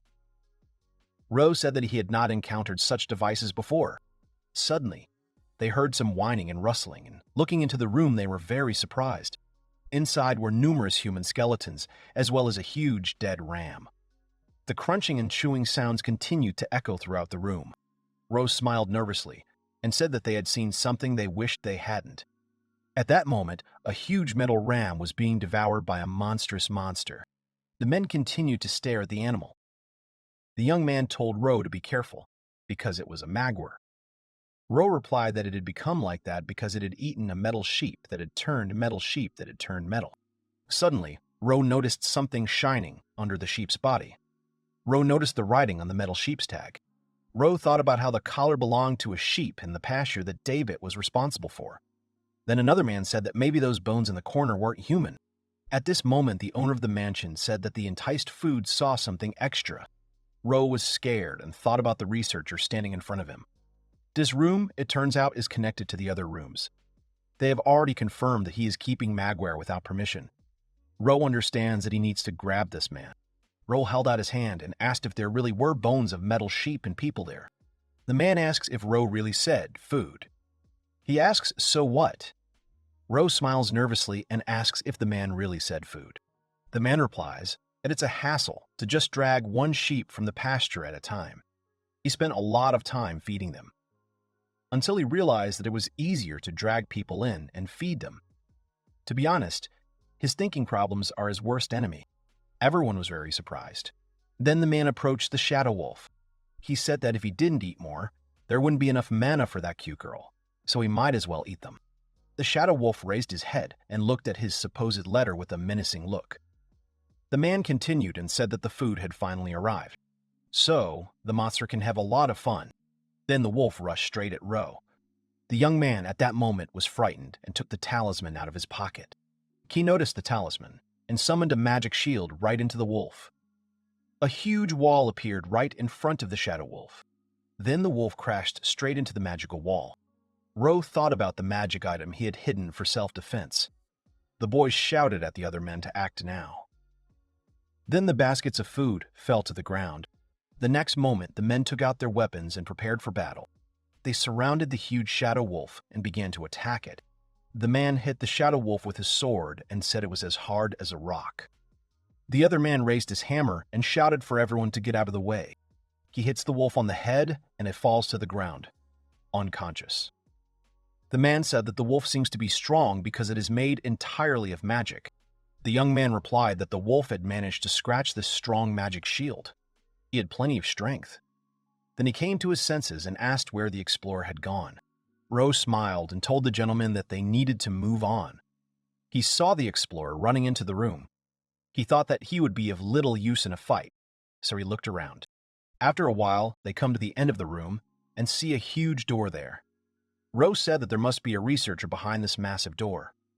The other man asked what they were going to do. Since they confirmed the crime, they should go back and report it. It will be safer that way, so it is not a fact that there are no wolves left. Ro says he thinks the same, if only they will let them go. Then they return to the main room. The boy tries to open the door, but he can't open it because the door was sealed with magic. Ro said that the walls had destruction resistance magic cast on them. So it looks like they're frozen, so all they can do is catch the criminal. After a while, the men return to the huge door. The man says he's going to open the door now. Ro tells the man to be careful. Ro used the demonic eye of selection and says that he can't see any traces of magic, but he can't see the material traps that recognize magic with the eyes.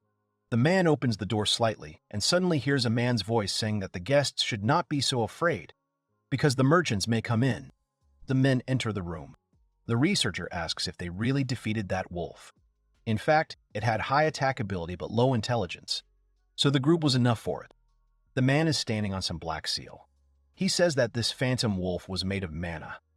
He can make many more of these, so he doesn't care.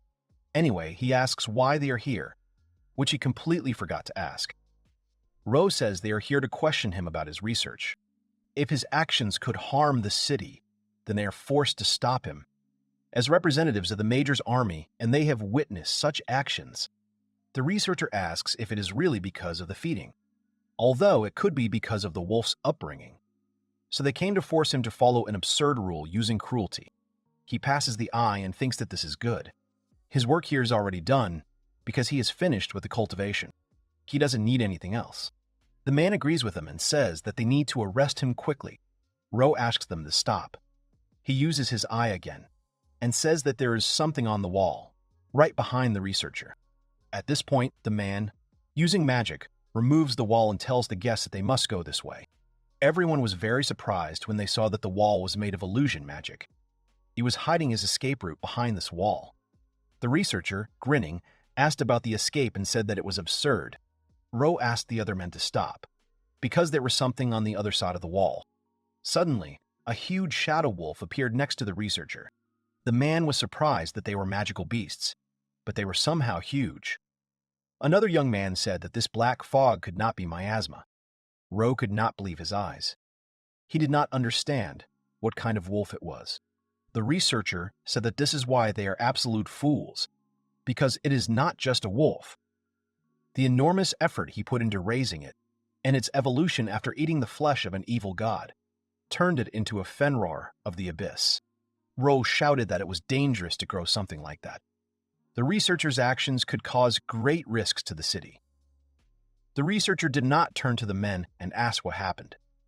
It was, but he actually managed to grow it. Ro doesn't understand what the man is talking about. Then the researcher said that the Fenrir of the abyss should merge with him, namely with his beautiful body. Then the Fenrir of the abyss opens its mouth and eats the researcher. Everyone was very surprised and assumed that he'd simply killed himself. Ro said that he had not killed himself. It turns out the explorer wasn't just eaten. He's now inside the abyssal Fenrir and is connecting with it. Suddenly the wolf's eyes open, and an evil laugh is heard from his mouth. The man says that this is a success and his fusion is complete. All this is true. The body of the beast that has absorbed divine powers is simply superb. The men stood there and couldn't believe their eyes. The young man asked the man if that wasn't the voice of the explorer coming straight from the mouth of the abyssal Fenrir. He didn't understand what was happening. The man said that young guards like the boy did not know about it. It was a fusion with a magical beast.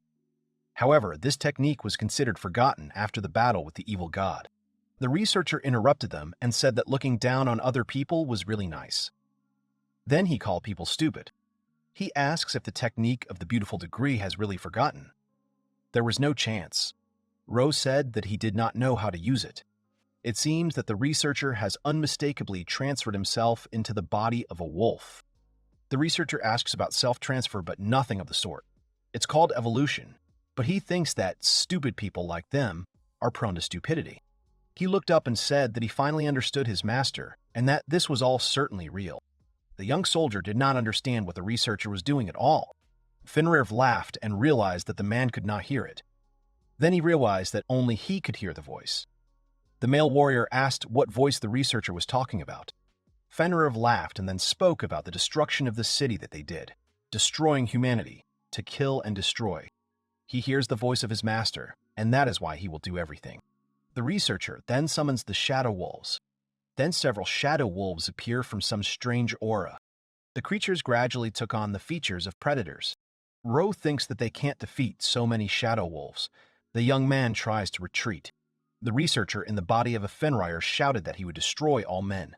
He calls upon the flaming breath. Ro realizes that things are bad. He sees a huge amount of mana and realizes that the Fenrir of the abyss is attacking. The monster then releases a huge ball of mana from its mouth. At this time, two people were standing outside. The dark-haired young man said that it had been a long time since they had left. The other man agreed. He asked if perhaps they should stop guarding and go inside. The dark-haired youth agreed and said that they should go in. Suddenly, a huge explosion occurs which destroys half of the roof of the mansion. This huge explosion was heard throughout the entire area. People started coming out of their houses as they tried to figure out what was going on. The elf men asked what was going on there. Someone shouted for them to stop playing merchants and grab their weapons from the convoy. They had to prepare for battle. The mansion began to burn. At that moment, men came out of the building. Ro was coughing and was very badly injured. The dark-haired young man exhaled and said that they were back. Another man asked what was going on here. The man shouted that a pack of magical wolves was approaching. Everyone was very surprised. He continued and ordered the residents to be evacuated immediately because there would be a battle here. They immediately began to evacuate every single person. The man told Master Ro that he had saved them all. If it weren't for him, they would have probably all died. Ro laughed helplessly and thought about how he had managed to make a magical defense. The angle of the wall was sharp. It did not block the attack, but it was able to repel it. The man told Master Ru to leave here, because now this battle was on them. However, Ru refused. He said that this breath was strange. It completely ignored the protective magic that surrounded the walls, otherwise they could easily escape. The man replied that they needed a magic field. Ro adjusted his glasses and said that he would fight on their side. The man smiled. Then a voice was heard saying that the shadow wolves had arrived. The man said they had arrived. We needed to use the heavy weapons from the convoy, then split into pairs and cover each other. A huge Fenrir peered out from the dark flames. Then, without having time to catch his breath, he climbed onto the roof of his mansion. He smiles and says that he is not used to it yet. He still can't feel some parts, but it is still a great and pleasant body that he likes very much. He looks around the city and says that he will destroy this entire city. This is not a real city made by people. He looks at the soldiers fighting the shadow wolves and says that they are perfect for starting a panic. At this point, the men were fighting the shadow wolves. The man with the Molotov said that they should hold out until reinforcements arrived. The other men say that everything is fine and they will be able to win. Suddenly, the Fenrir of the Abyss is heard giving a command and calling the shadow wolves. At this moment, from the shadow of any object, be it the shadow of a house or the shadow of a cart, many shadow wolves appear. The shadow wolves gather together and surround the abyssal Fenrir. Fenrir says that this is very interesting. He can summon as many of these wolves as he wants, and did people not know about it? He asks them to show how much they have endured. The young man with dark hair says that they multiply very quickly. Ro said they could take it all. The men agreed and got into a fighting stance. Thus, the battle continued. After a while, Ro was already exhausted. He thought about how it happened so quickly, and it seemed like they had only been fighting for an hour. He wondered if that was true. Maybe they had been fighting for 10 minutes or 15 minutes. This suburb of the city was far from the army, and how much longer would they have to hold out? At this moment, the abyssal Fenrir used thunder breath. Ro shouted that he was attacking again, so they needed to close. Then he used a magic barrier. The thunderous breath of the abyssal Fenrir crashes straight into the magical barrier that Ro created. However, the thunderous discharges destroy the magical barrier. Ro was struck by lightning. The man came up to him, put his hand on the boy's shoulder, and asked if he was okay. Ro slowly agreed. He adjusted his glasses and said that he was just a little bit electrocuted. One shock, but he was pierced by very strong magic. Using his special vision, he saw clumps of mana gathering in his mouth. The problem is that he only has 2 spells left, and things are getting worse and worse. Ro's legs gave way, but a man caught him and told Ro not to force himself, because he was not a warrior. However, Ro says that if he cannot force himself now, what will he be like in the future? The young man says that this city, their company, someone is trying to destroy the city right before their eyes. He admits that he loves the city very much. That is why he will spare no effort for what he loves. He swears that he will fight to the end. Abyssal Fenrir agrees and says that his mana is burning and he is getting used to this body, so he suggests ending this whole game. He tells the Shadow Wolves that it is time to get serious.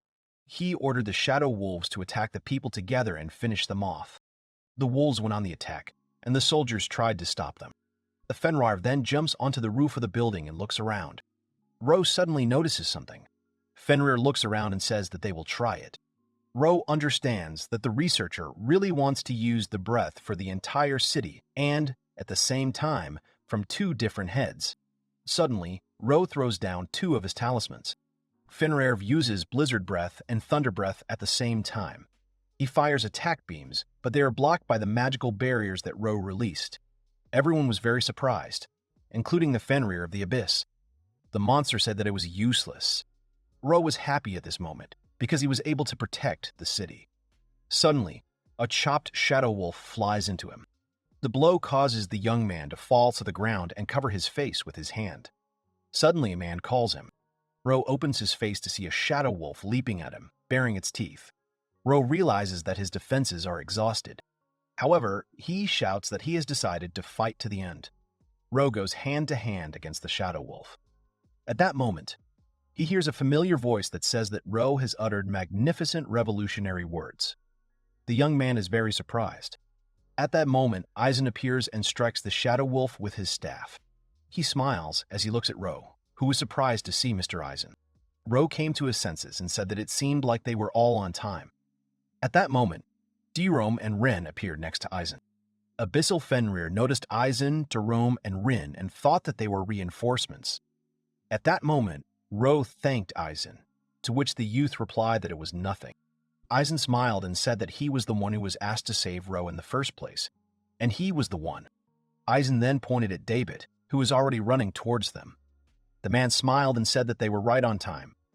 Ro smiled that the man was there too and then asked him why he was there. David said he came back as soon as he sensed something was wrong. Mr. Eisen heard his voice during the battle. Everything here looks very terrible. Eisen then turned to Ro and said that if he could speak, could he explain the situation to him? Ro said, agreeing that he didn't even know where to begin. He then tells of a man who studies divine evil, who raised a huge evil wolf. The wolf evolved into the Fenrir of the Abyss, which ate the city, and he merged with it. Eisen and David looked at each other. Eisen then said that it seemed like it was an insanely dangerous criminal hiding. Fenrir thought that this guy was very strange. For some reason, when he looked at him, he felt very uneasy. Eisen says the situation is clear to him. As planned, Ro and the soldiers are to retreat while he deals with the three-headed monster. Dorome smiles and says she understands. Then she suggests the master leave everything to them. Renee says they will protect them while they retreat. Eisen smiles and says that they will begin then. He does not know how it will all end, arrest or murder. But he will fight for the city to the end. The man tries to argue, but is stopped by Ren, who asks all the soldiers to retreat and leave the rest to them. Abyssal Fenrir says that he will catch them before they all escape. He orders the Shadow Wolves to attack. Then Dorome, taking her tools, told Renee that she could go ahead and protect the soldiers and take them to safety, and she would take care of the Shadow Wolves. If they interfere with the Master's plan, she will be displeased, so she should tear them apart. Renee was surprised and asked Dorome if she really would fight with this instrument. Then a huge number of Shadow Wolves rush straight towards Dorome. The girl smirks and says that unfortunately, it is not a tool. A Shadow Wolf jumps on her, but suddenly it is cut to pieces. Renee is surprised. Instead of a violin bow, a beautiful sword appears. Dorome says that she would not like to dirty it too much, because she usually uses it as a bow. Renee asked Dorome if the girl had really made the bow from an enemy weapon. The girl smiled and said that it was its original form. Then a whole pack of Shadow Wolves appeared in front of Dorome held her violin out in front of her, and the instrument began to glow. The girl used the spell to deploy the orchestra and its magical form. Suddenly, the violin transformed into something that looked like a shield. Ren was surprised that it was another weapon. Dorome smiled and said it was simple. She was an automaton, so her body was filled with weapons. She uses the magical form of fire and releases magical fire cores from the former violin. She defeats a whole pack of Shadow Wolves. Renee said that it was simply incredible. Dorome agrees and says that this ability is unpleasant for people. That is why he transforms it into the form of an instrument. The girl asks what it is like because it is one of her secrets. She turns to Renee and asks the girl if she is scared. Renee smiles and says she thinks it's super cool. Dorome is surprised, then smiles and starts laughing. The girl says she is very happy because Renee says the same thing as the other students. The bodies of the wolves dissolved in the bright rays of the sun after Dorome attacked them. The girl said that she also enjoyed the praise of the master. It motivated the girl even more to protect people. Renee smiled and said that was what Sensei said. Dorome laughs and says that he said that while looking at her and even stroking her head. These are certainly not the best words she has ever spoken. But if they help protect people's smiles, they are good in their own way. At that moment, another pack of Shadow Wolves was heading straight for the girls. Dorome asked if they should continue then. She used one of her orchestra skills. She ordered all the wolves to listen to it. Eisen was already on the roof of the building and stood right in front of the Abyssal Fenrir. The Abyssal Fenrir called the youth a fool and said that he understood everything. The voice told him that the youth was one of those who had cut up their master and driven away their deity. Fenrir called the prophet Eisen. Eisen silently watched Fenrir. He then replied with a serious expression that he had never met him before. The Fenrir of the Abyss replied that he could feel all the master's hatred for the youth through blood and flesh. The pupils of the Abyssal Fenrir's eyes dilate, and he speaks of absorbing the prophet Eisen. The monster then uses thunder breath again and directs it straight at the boy. Eisen expresses anger and says that he does not want to see the city destroyed anymore. He begins to cast a spell, calling on his hands to absorb it and block it, and they let out like a roar. The youth staff comes forward and absorbs the sphere of thunderous breath. Fenrir of the Abyss said that he was a fool, because his weapon would be destroyed and he would lose. However, the staff absorbs all the power of the thunder breath. Fenrir of the Abyss is surprised and continues to look at the staff, which has almost completely absorbed the energy. Abyssal Fenrir couldn't believe that the boy blocked his attack. Eisen smiles and says that this is a special weapon and the best of its kind. He looks at his staff and sighs, saying that it is a great weapon. It allows the young man to see many things, and it also agrees with his desire to protect this city from destruction. The Fenrir of the Abyss grins and asks what's wrong. He lunges straight at the boy and shouts that he'll just hit him harder. The monster then raises his paw and prepares to attack. Eisen thought it was too slow, and then rushed straight towards the boy. Abyssal Fenrir thought that the boy was able to dodge his attack. At this point, the young man turns around and holds his sword in his other hand. He split his staff and the other half became a sword.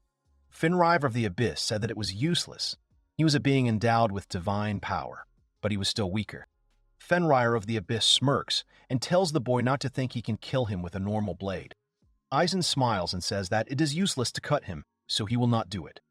During the last war, he fought creatures like the monster until he lost his pulse. The Fenrir of the Abyss smirks and tells him to have this then. The monster then uses his thunderbolt again to launch it at the boy again. At this moment, the young man who stood right in front of the monster disappears. The Fenrir of the Abyss does not understand where he went, and maybe he just ran away. However, a young man suddenly appears and hits the Abyssal Fenrir right on the head, which is preparing to attack with thunder lightning. At this moment, the lightning that was in the teeth of the Abyssal Fenrir bursts in. The monster's head explodes, and Eisen at that moment jumps to the side and, turning around, says that if the researcher does not know what to say, then he should simply close his mouth. Fenrir of the Abyss was very surprised. He was angry because his neck was injured by an ordinary person. His body couldn't bear the weight and he fell off the roof and onto the ground. Eisen stood on the edge of the roof and looked down at the monster. He said that he thought so. One head is not enough to destroy one core. A normal Fenrir would have been defeated already. Deep in the mouth of the Fenrir, when it attacked with its breath, a dark sphere was visible, the core. With 3 heads, each should have 1.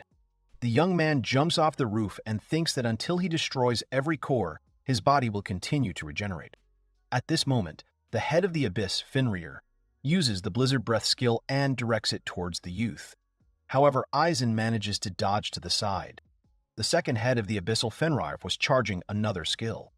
The next moment, the Abyssal Fenrir used a flame breath, which exploded upon touching the ground. Eisen thought that the more he had to fight him, the more damage he would cause to the city. He had to deal with him as quickly as possible. Fenrir of the Abyss charges up his next attacks and says that even if he has to sacrifice his body, he will kill Eisen. The young man thinks that attacking both cores will be the fastest way. He agrees and tells himself that he has decided what to do. Eisen gets into a fighting stance. He addresses the hellish Fenrir and says that these will be the last words he will ever say to him. He begins to use the skill, calling on his body to act intensely, quickly, and then burn and burn. A strange aura hovers around his body. At this moment, the Abyssal Fenrir uses magic through both heads at once. On one side, there is a fire breath, and on the other side, a frost breath. The attack is directed straight at the young man. In an instant, the Abyssal Fenrir sees something unusual. Eisen stands in a combat position and points his weapon straight ahead, cutting through 2 types of breath and remaining unharmed. Then Fenrir saw the blue flames that surrounded the boy's body. He could not understand why this blue flame was scattering his breath. Eisen smiled and said that this mana flame was made real by his mana and magic spells. In addition, this fire is not only used for defense. Eisen puts on a serious face and summons scorching flames to blast and pierce his enemies. The youth makes a dash forward through the fiery and icy breath of the Abyssal Fenrir. Eisen rushed straight at the youth and called upon Ardor's justice. Abyssal Fenrir continued to use his breath, but suddenly blue flames flashed between his heads. The monster had already come to his senses, but his head was already floating in the air at that moment. The young man landed on the ground and smiled. At that moment, the shadow wolves were rushing straight towards Rene. The girl did not show any emotion on her face, but something began to happen. The men were delighted and looked back and said that the shadow wolves were disappearing. At that moment, black smoke was flying out from where the Shadow Wolves had been standing. The warriors began to approach the burning corpse of the abyssal Fenriv, next to which Eisen stood. Ro was surprised and said that this was incredible power. David agreed and said that he didn't think Lady Daromi's 100 heroes were that strong. But Master Eisen is on a whole other level. Ro says that despite being so strong, he is usually very quiet and a very good listener. A man from the guards approaches Eisen and says that this means he is called a prophet or teacher of 100 heroes. Just as everyone was beginning to rejoice in the victory, Deputy Mayor Woods, soldiers and firefighters appeared. The observation tower of the city center noticed the incident, and troops rushed to the scene. The man asked if they really meant to say that the magical beast had already been defeated, and if it really was a hellish Fenrir. When they had explained everything about the situation and the circumstances, they ended up receiving money and public gratitude. The man said that he could not thank the young man enough for saving the city. The award ceremony took place that same day, and after they took their earnings to celebrate their victory and the completion of the task, the Kotodama door organized an evening feast. And based on what the young man heard, Ro provided a report on the search of the researcher's home. Almost all the papers were burned. They found only 5 metal sheet collars. At this point, the incident with the metal sheep was over, and they gave themselves over entirely to the feast and celebration. After that, while they were shopping and helping with the city's restoration, the days they spent in the trading city flew by. Then, the day before his training, the city's leader was scheduled to return. The man apologized sincerely to Mr. Eisen and said that he had come there to inform the young man that the mayor's schedule had changed. Eisen asked if his return date had really been moved up. The man agreed and added that it was because one of the chief's messengers had returned today and delivered a message. The conference at the nearby magical city had been postponed, so it looked like he would be stuck there for a few more days. The man said he was deeply sorry. Eisen said he had nothing to apologize for. He wanted to at least convey information about the incident, but it didn't work out. Eisen thought about the magical beast appearing in the city when the mayor was away on business. If such information leaked out, no one would be able to remain calm. Eisen asks if he can then go to the magical city and give him the information himself. The man is surprised. He asks if Master Eisen really wants to go to the magical city. The boy agrees and says that he has already spent enough time in this city. The man says that he would be happy to entrust this matter to a trusted person like Mr. Eisen. But is it okay for a prophet to do such things? Eisen smiles and replies that he was planning to visit the magical city anyway, so delivering the message wouldn't be a problem. It would be problematic if they didn't meet. Eisen and the man shake hands, and the man says that in that case, he will rely on Master Eisen. Thus, the young man decides to go to the magical city. The next day, he, Darome, and Renée stand before the southern gate. Darome said that their journey with the master and Renée was finally beginning. She was looking forward to it. Eisen replied that he also enjoyed traveling in a large company. Renée agreed. Eisen says that Mr. Woods said that he would leave the letter and everything necessary here, but he is surprised by what he sees in front of him. Renée asks what kind of carriage is between them. The coachman was Ro, who wished the trio a good morning and said that it had been a long time since the celebration. Eisen asked Ro why he was there.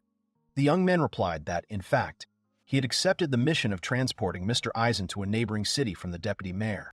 They called for someone who was familiar with Mr. Eisen's circumstances and was willing to follow him, in other words, Ro, although he would have volunteered himself. Eisen asked if the young man really did such a job. Ru says it's because he doesn't want to be a merchant that he doesn't pay his debts. Eisen has saved him many times. As a member of the Kotodama door and a respected person, he thinks he'll be useful. Eisen replies that he sees that Ru is really worried about this, so he thanks the young man. Ru says that the most considerate one here is Mr. Eisen. He proved it even before he arrived at the trading city. Then he asks everyone to come inside. Unlike the previous one, this carriage is adapted for comfort and also has a very luxurious interior. Darome smiles and says that it has been a while since she spent time talking while traveling, so she is looking forward to it. Eisen agrees and says that even if they always talk while traveling, he is still looking forward to it. Renée agrees with the young man and adds that it is her first time, so she is really excited about the journey. Ro smiles and says that it seems like everyone is settled. Then they set off. A few days later, Jerome leaned out the window and shouted to Eisen to look where she was pointing. She said that it looked like that fortress was also a landmark. They say there was a beautiful view of the plain from there. Eisen looks at the fortress and says that it is probably true. This fortress served well during the war. Rose says that's exactly right. Buildings from that era were strong and durable, so they could be used for a variety of purposes. Eisen says that this way he can learn about everything, just passing by, which is better than a regular walk. Renee says that is true, because this way they can admire the scenery. Duron says that any ride with the master is good. Eisen turns to Ro and thanks him for driving the carriage so carefully. The young man replies that it is his job, and that carefulness is just one of the joys of riding in a carriage. Eisen replies that they still use it. At least for that they can be thankful. Ro says that Eisen is a sucker for compliments. In that case, he is glad. Durome says that she has understood something. The master praises even for trifles because it gives them strength to work even better. Renee adds that it was the same in another world. A teacher praised her for simply answering a letter. Ro smiles and says that they are very grateful for that. Eisen thinks about what they are talking about. If someone does a good job, it is only natural to praise them for it. Eisen says that they should return to the conversation. Thanks to Ro, they have seen a lot of places, and he realized how much fun it can be. Ro replies that he is glad that the boys liked it. The shipbuilding industry is also developing now. In the last 10 years, many steamships have appeared. There are even huge ships that look like cities and are suitable for travel. Eisen thinks that one of the students planned a ship of this shape. Durham says that she is ready to go to the ends of the earth with the gentleman, and during this time they have received so much inspiration that she is ready to write a song. They then pass by a large body of water. Eisen replies that the view of the mountains is simply beautiful. Ro agrees and adds that the mountains are one of the attractions located near the City of Magic. They are called the Mater Mountains. The flora and fauna are different from other mountains. There are many rare species. The mountain trails are maintained, so it is a great place for climbers.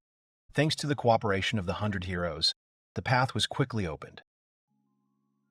Jerome says that she heard about it too. Ro adds that one of the heroes paved the path so that people could cross the mountains. There is also a highway in the mountains. Most of the systems they use were created by Eisen's students, and they help them a lot. Eisen says that means the guys are doing their best. Suddenly, the boy notices something. He tells Ro that there are demons ahead. About 4 lizard men. Ro doesn't understand where they are. Eisen points his finger and says that they are far away. Ro picks up the binoculars and looks into the distance. He notices demons there. He says that at this distance they are clearly visible despite their coloring. They have adapted well, but it is simply impossible not to notice them. Sure, they are cruel, but do they really attack people? Ro agrees and says that while it may not be common, he has seen a few ads about attacks on merchants. At least there were no ads about friendship with them. Renan tells the teacher that there seems to be something wrong with them. Eisen says that he sees it, which looks like miasma. Ro looks through binoculars and says that it is true. Miasma is swirling around the demon llamas. Eisen adds that they probably tasted demon flesh, which is why they became enraged. If they leave them, they will attack someone. He smiles and says it's time to finish them off. Ro asks the boy if he's sure. Eisen agrees and says it's dangerous to leave them wandering along the road.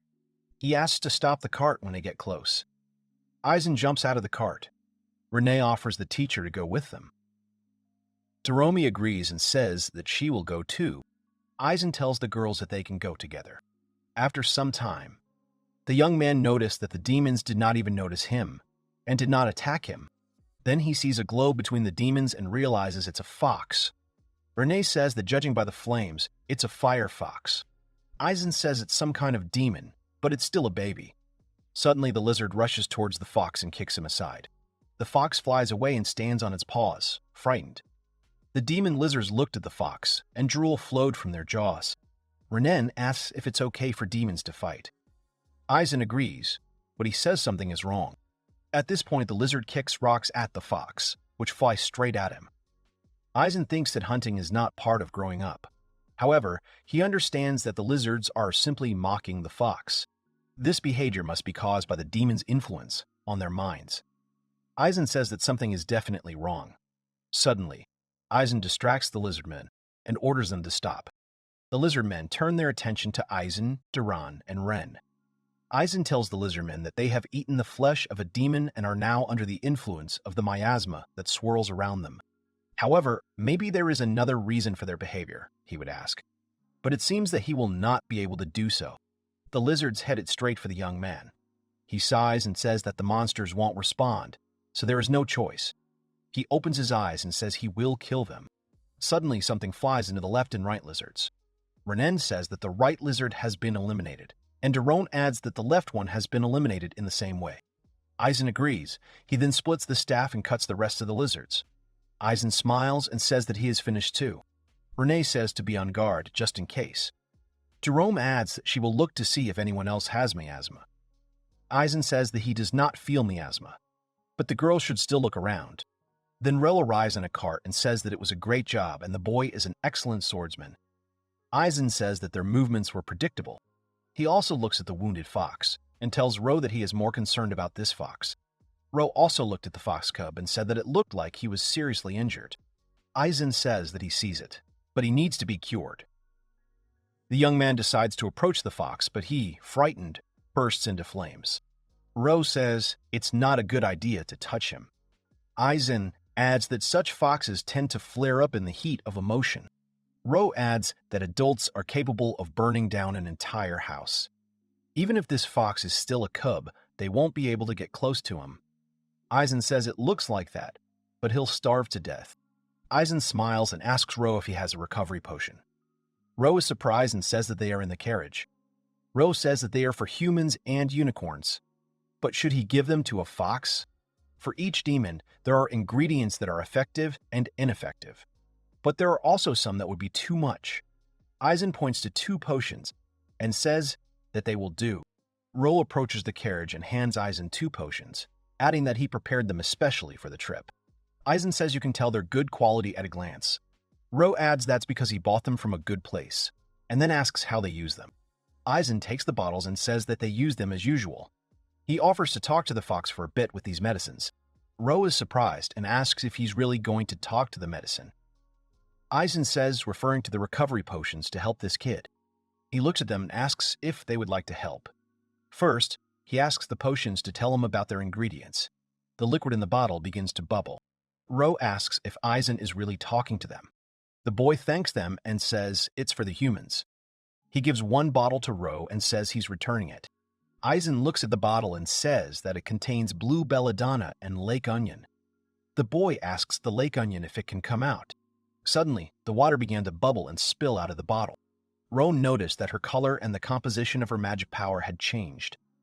Eisen agreed and said that the potion now had a smooth texture, something that is made to heal others with its determination. So it is a good potion. He thanks the potion for helping him. Now this little one will be fine. He looks at the fox cub and says that now is the time to apply the medicine.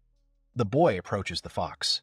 Ro thinks that the beast is still cautious, and the bleeding only increases, and how Eisen is going to approach him. Eisen then grabs the burning fox cub.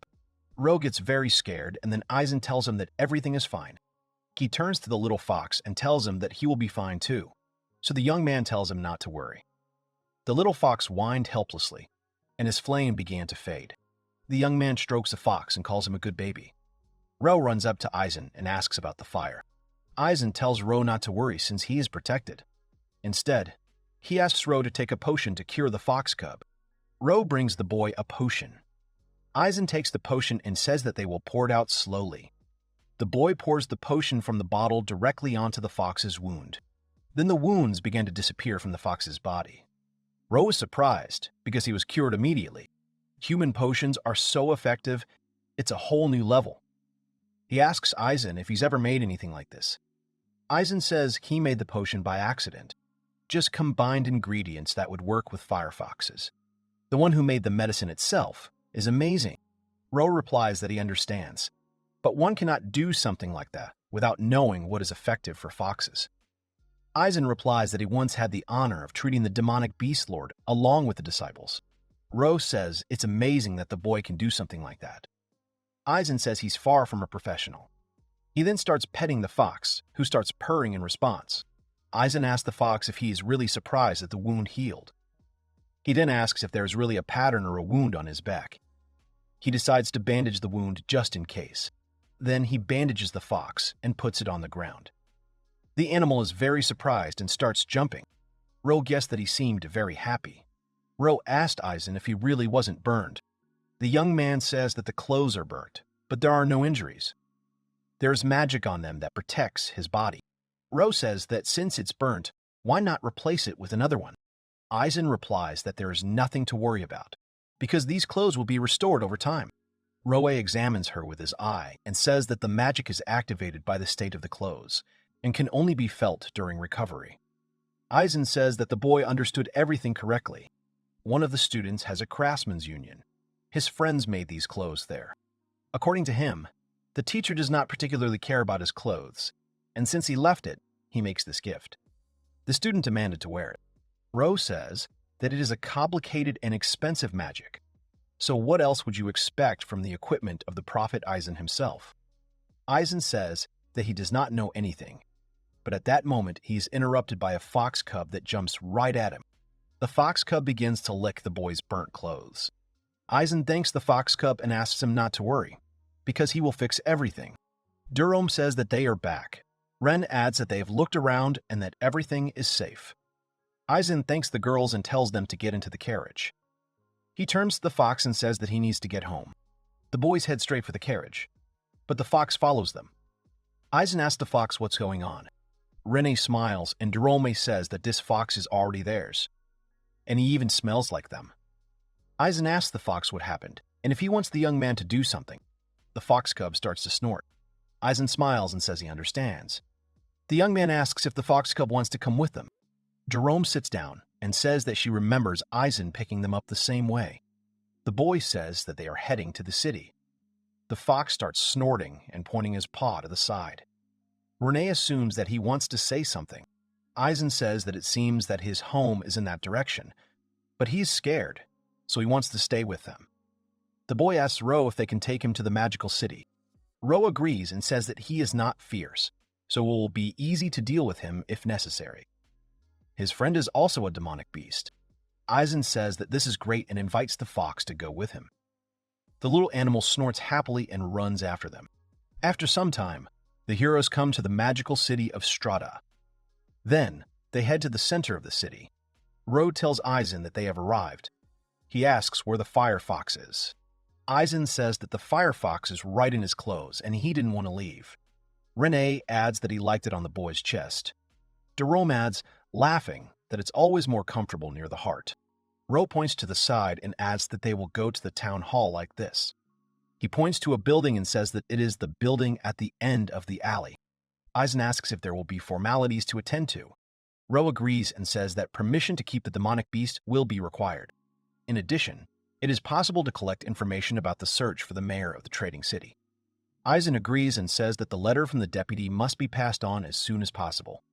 So they go to the town hall.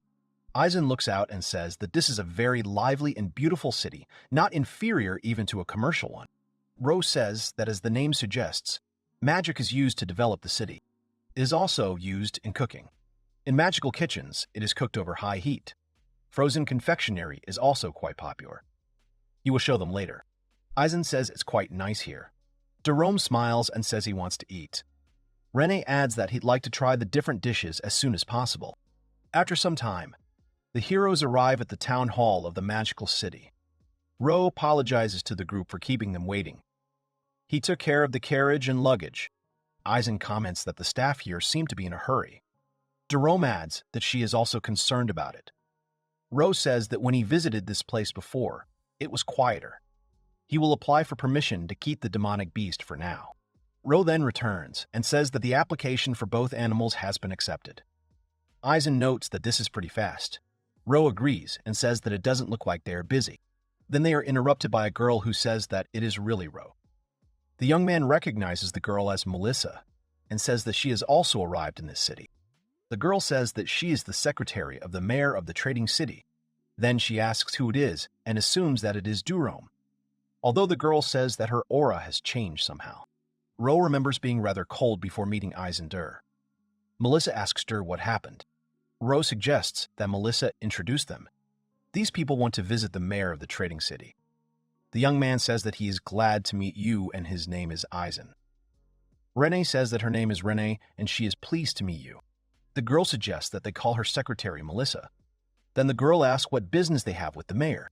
Eisen says he has a letter to the mayor from the deputy. He shows the envelope.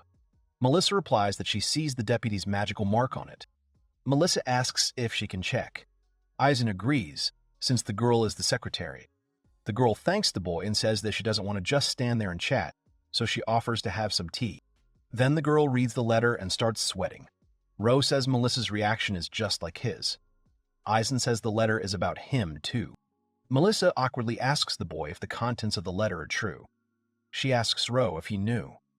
Ro says it is all true, but the girl must keep the information a secret. She says she understands, so there is nothing strange in Jerome's changed behavior. At this point, Jerome was telling Renee that she had made the flowers in the teapot bloom. The girl replied that it was quite interesting. Melissa said that she understood. She hoped that the young man would give him the letter. Eisen asked if everything was all right. Melissa agrees and says she will act as a mediator. The meeting is just about to break. However, a voice is heard saying that this is not necessary. Melissa turns around. The girl says that she is the mayor of the trading city, Lunette Strike. The girl adds, turning to the teacher, that she has come. Eisen smiles and tells Lunette that they haven't seen each other in a long time. The young man asks the girl how she is. Lunette replies that they have seen each other for a long time and that she is doing well. She feels better now than ever. At this point, Melissa notices that Lunette is waving her tail from side to side. At that moment, Eisen thought that showing emotions through her tail was a characteristic of her species. Jerome turns to Lunette and says that she is still the same as before. The girl replies that Jerome, as always, has no ounce of modesty in front of her teacher. When she led the theater group, she was similar to her. Jerome laughed and said that she had changed precisely because she had left that post. Everything could have turned out differently if it hadn't been for teacher Eisen. Lunette asks why they came to town together. The girl hints that she is jealous. Jerome replies that the girl is still as straightforward as ever, but they have their reasons. She then asks Lunette to introduce her to a girl named Rennie. Lunette is surprised and asks if this is the same Renan who answered the teacher's letters. The girl agrees and says that she is Renee Ludestant. Durham says that their first meeting was also in a trading city. She turned out to be a wonderful person and sister. Lunette says that Jerome's friends are her friends too. She is very happy to meet Renee, so the girl can call her Lunette or Sister Lunette. The girl agrees and says that it is nice to meet her. Eisen thinks that Jerome and Lunette are so similar to each other. Ren will easily get along with them. He then interrupts the girls and tells her that he has come to deliver this letter to her. Lunette then approaches the boy. She says that she is very grateful. Eisen realized that Lunette has become more abrupt. After some time, the girl says that she has finished reading. The girl thanks the young man for coming all this way for the sake of the report. Eisen says that he is traveling around the world and just stopped by on the way. Luna thinks and says that the teacher is traveling with Dur and Ren, that she even envies them. Lunette then asks Melissa how long the mayor's term is. The girl smiles nervously and replies that the girl has a few more years, but for now she should give up on this idea. Lunette replies that she will continue to search for possible loopholes. Eisen says that how come the girl came to them before Melissa let her know. The girl said they had a meeting on the roof here. She saw the teacher in the carriage as they passed through the archway at the entrance to the city. She tried to calm herself down, and she paused a bit on her way to them. Renan is very surprised that it is terribly far from here to the gate. Eisen says that, as expected of a sniper archer, she has very sharp eyes. Lunette clenches her fist and says that she hasn't heard that in a long time. However, he is still no match for the teacher. He will train hard. From the way her tail twitches, Eisen thinks that Lunette seems to be very pleased.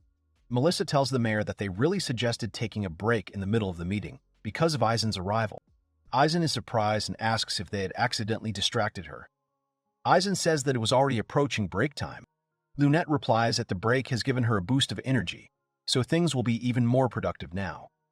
That's a plus, so she thanks them for stopping by. Eisen asks, what kind of meeting on the roof is this? There's clearly something strange here, and isn't this a normal magical city? Lunette says that something unexpected happened. They needed to talk in a place where they could see the city and its surroundings.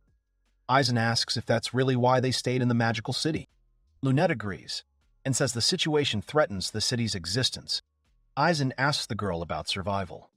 He asks if it's okay that it's an emergency, and the girl tells him about it. He doesn't know if the girl, as the mayor, can divulge this. Lunette nods and says that she doesn't want to bother the teacher, but they would appreciate it if the boy helped them. The young man says they will help. He asks Renee and Jerome. The girls agree and say they will help. Ro says he will help too. He has many business partners and branches here, as well as friends. He would be happy to help. Eisen says that they have decided, and then asks the girl if she can tell more. Lunette says that in that case they'll go to the roof. It'll be more convincing if they talk to the other city leaders as well. The girl then turns to Melissa. The girl replies that she understands. She explained the situation to them using telepathy, and they gave permission. They can invite Eisen and the others to the meeting. Eisen is very surprised that the girl negotiates with telepathy. She is only a secretary, but she is so skilled. The girl says that she will lead the guests, so they can follow her. After some time, the guests come to the roof. They are met by a young man who says that Eisen is the hero, and next to him are his students. He says that it is a great honor to meet them. He says that he is the leader of a magical city, and his name is Shard. Everything they discussed earlier has already been conveyed to him, and he greatly appreciates their cooperation. Eisen says it's nice to meet you too. He still doesn't know anything, so he asks the man to explain the situation. Shard says it's a long story, so he suggests they sit down at the negotiating table. He says it started not long ago. He noticed a pillar of fire rising from the volcano to the east, Mount Madar. He points to the mountains and says that they are clearly visible from here. Jerome asks if tourists really go to these mountains. The young man says that it is an active volcano, so it is quite possible. However, there was no ash, and as for the investigation, the cause of what happened is connected with the mistress of these mountains, Empress Akane. That is what they thought. Brennan asks about the Lady of the Mountains and asks if she exists. Shard answers yes. He says that this demon is many years old. She has a long history of being a neighbor of the magical city. Rose says that's true. He heard that, thanks to her, the number of other demons in the mountains did not increase. Shard agrees with the young man's words. He says that the Empress has intelligence. She knows their language. He is sure that she will not harm the people. Even in her generation, there was a wonderful relationship between the city and her. Eisen ponders and asks if anything has changed recently.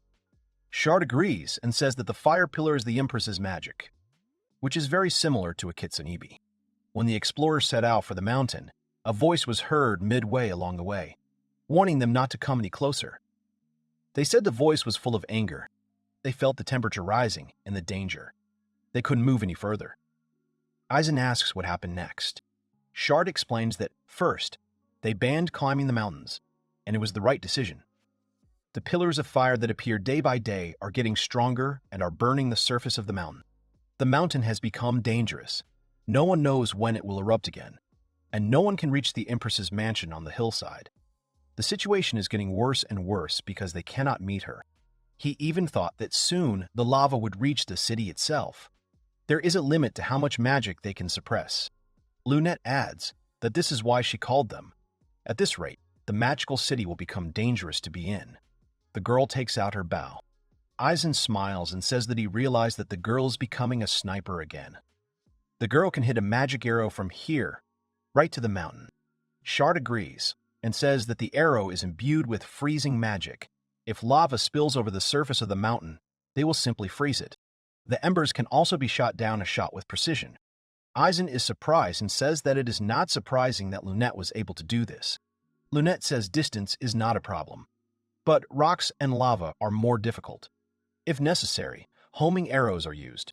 Shard adds and says that the Empress is unleashing her wrath on the people. We use sleeping or tranquilizing arrows. In the worst case, they will release those that can kill her. That's why they're here. Eisen asks if it's really to discuss the possibilities. They wouldn't want to attack the Empress. Eisen thinks and says that if the Empress is angry, then why not talk to her?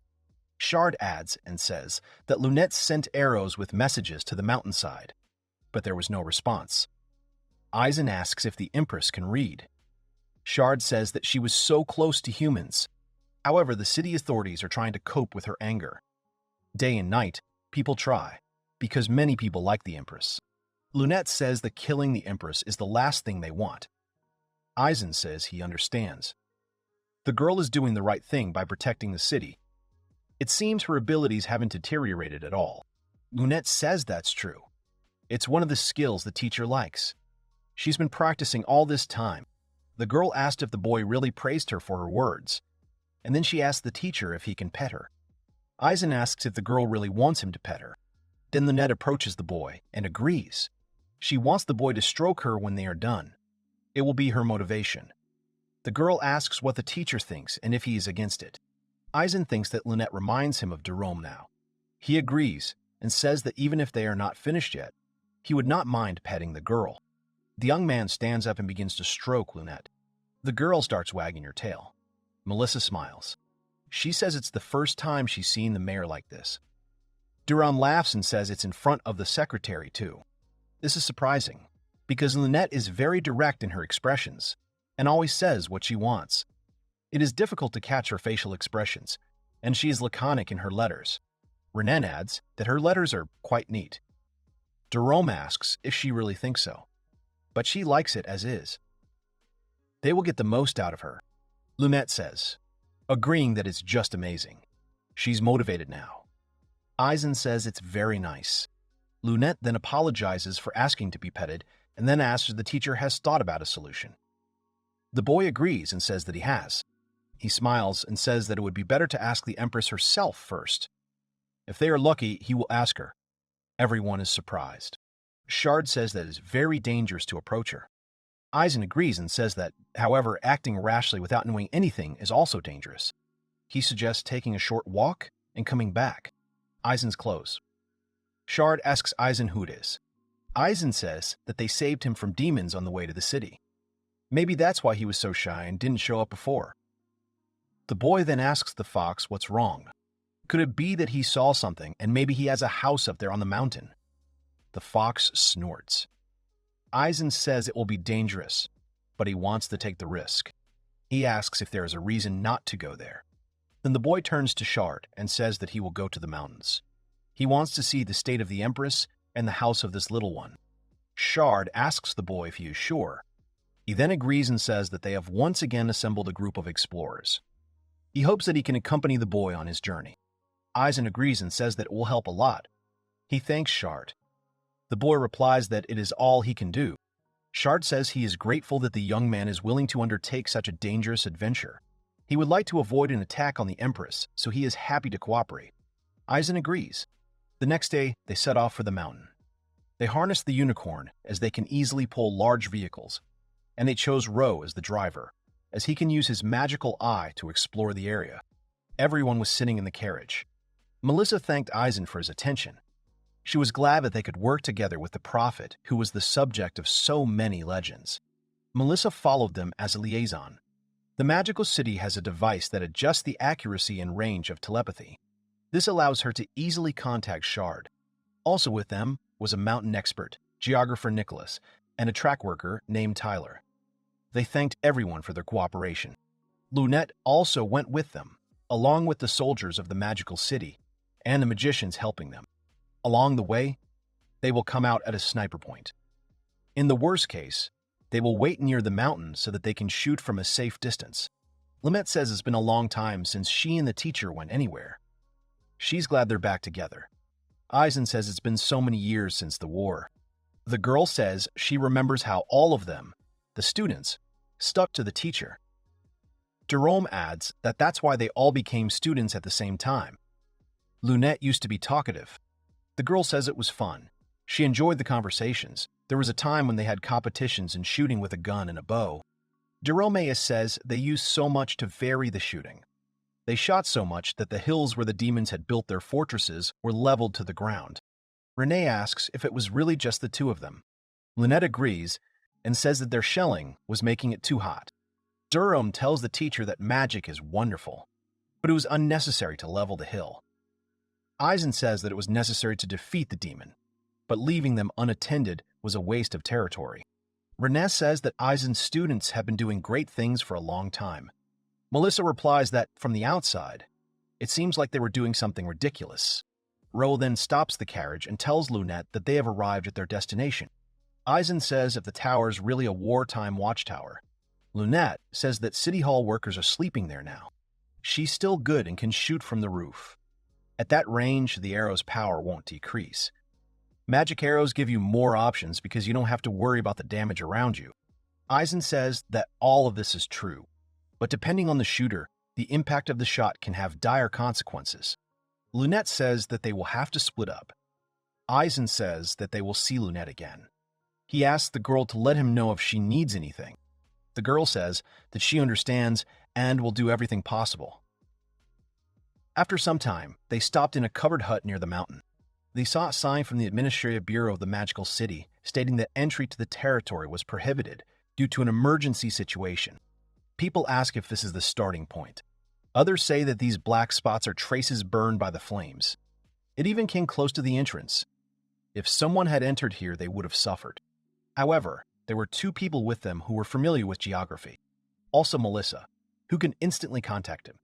Then Ro, with Ren and Jerome protecting their rear. They stand in front of the mountain and begin their climb.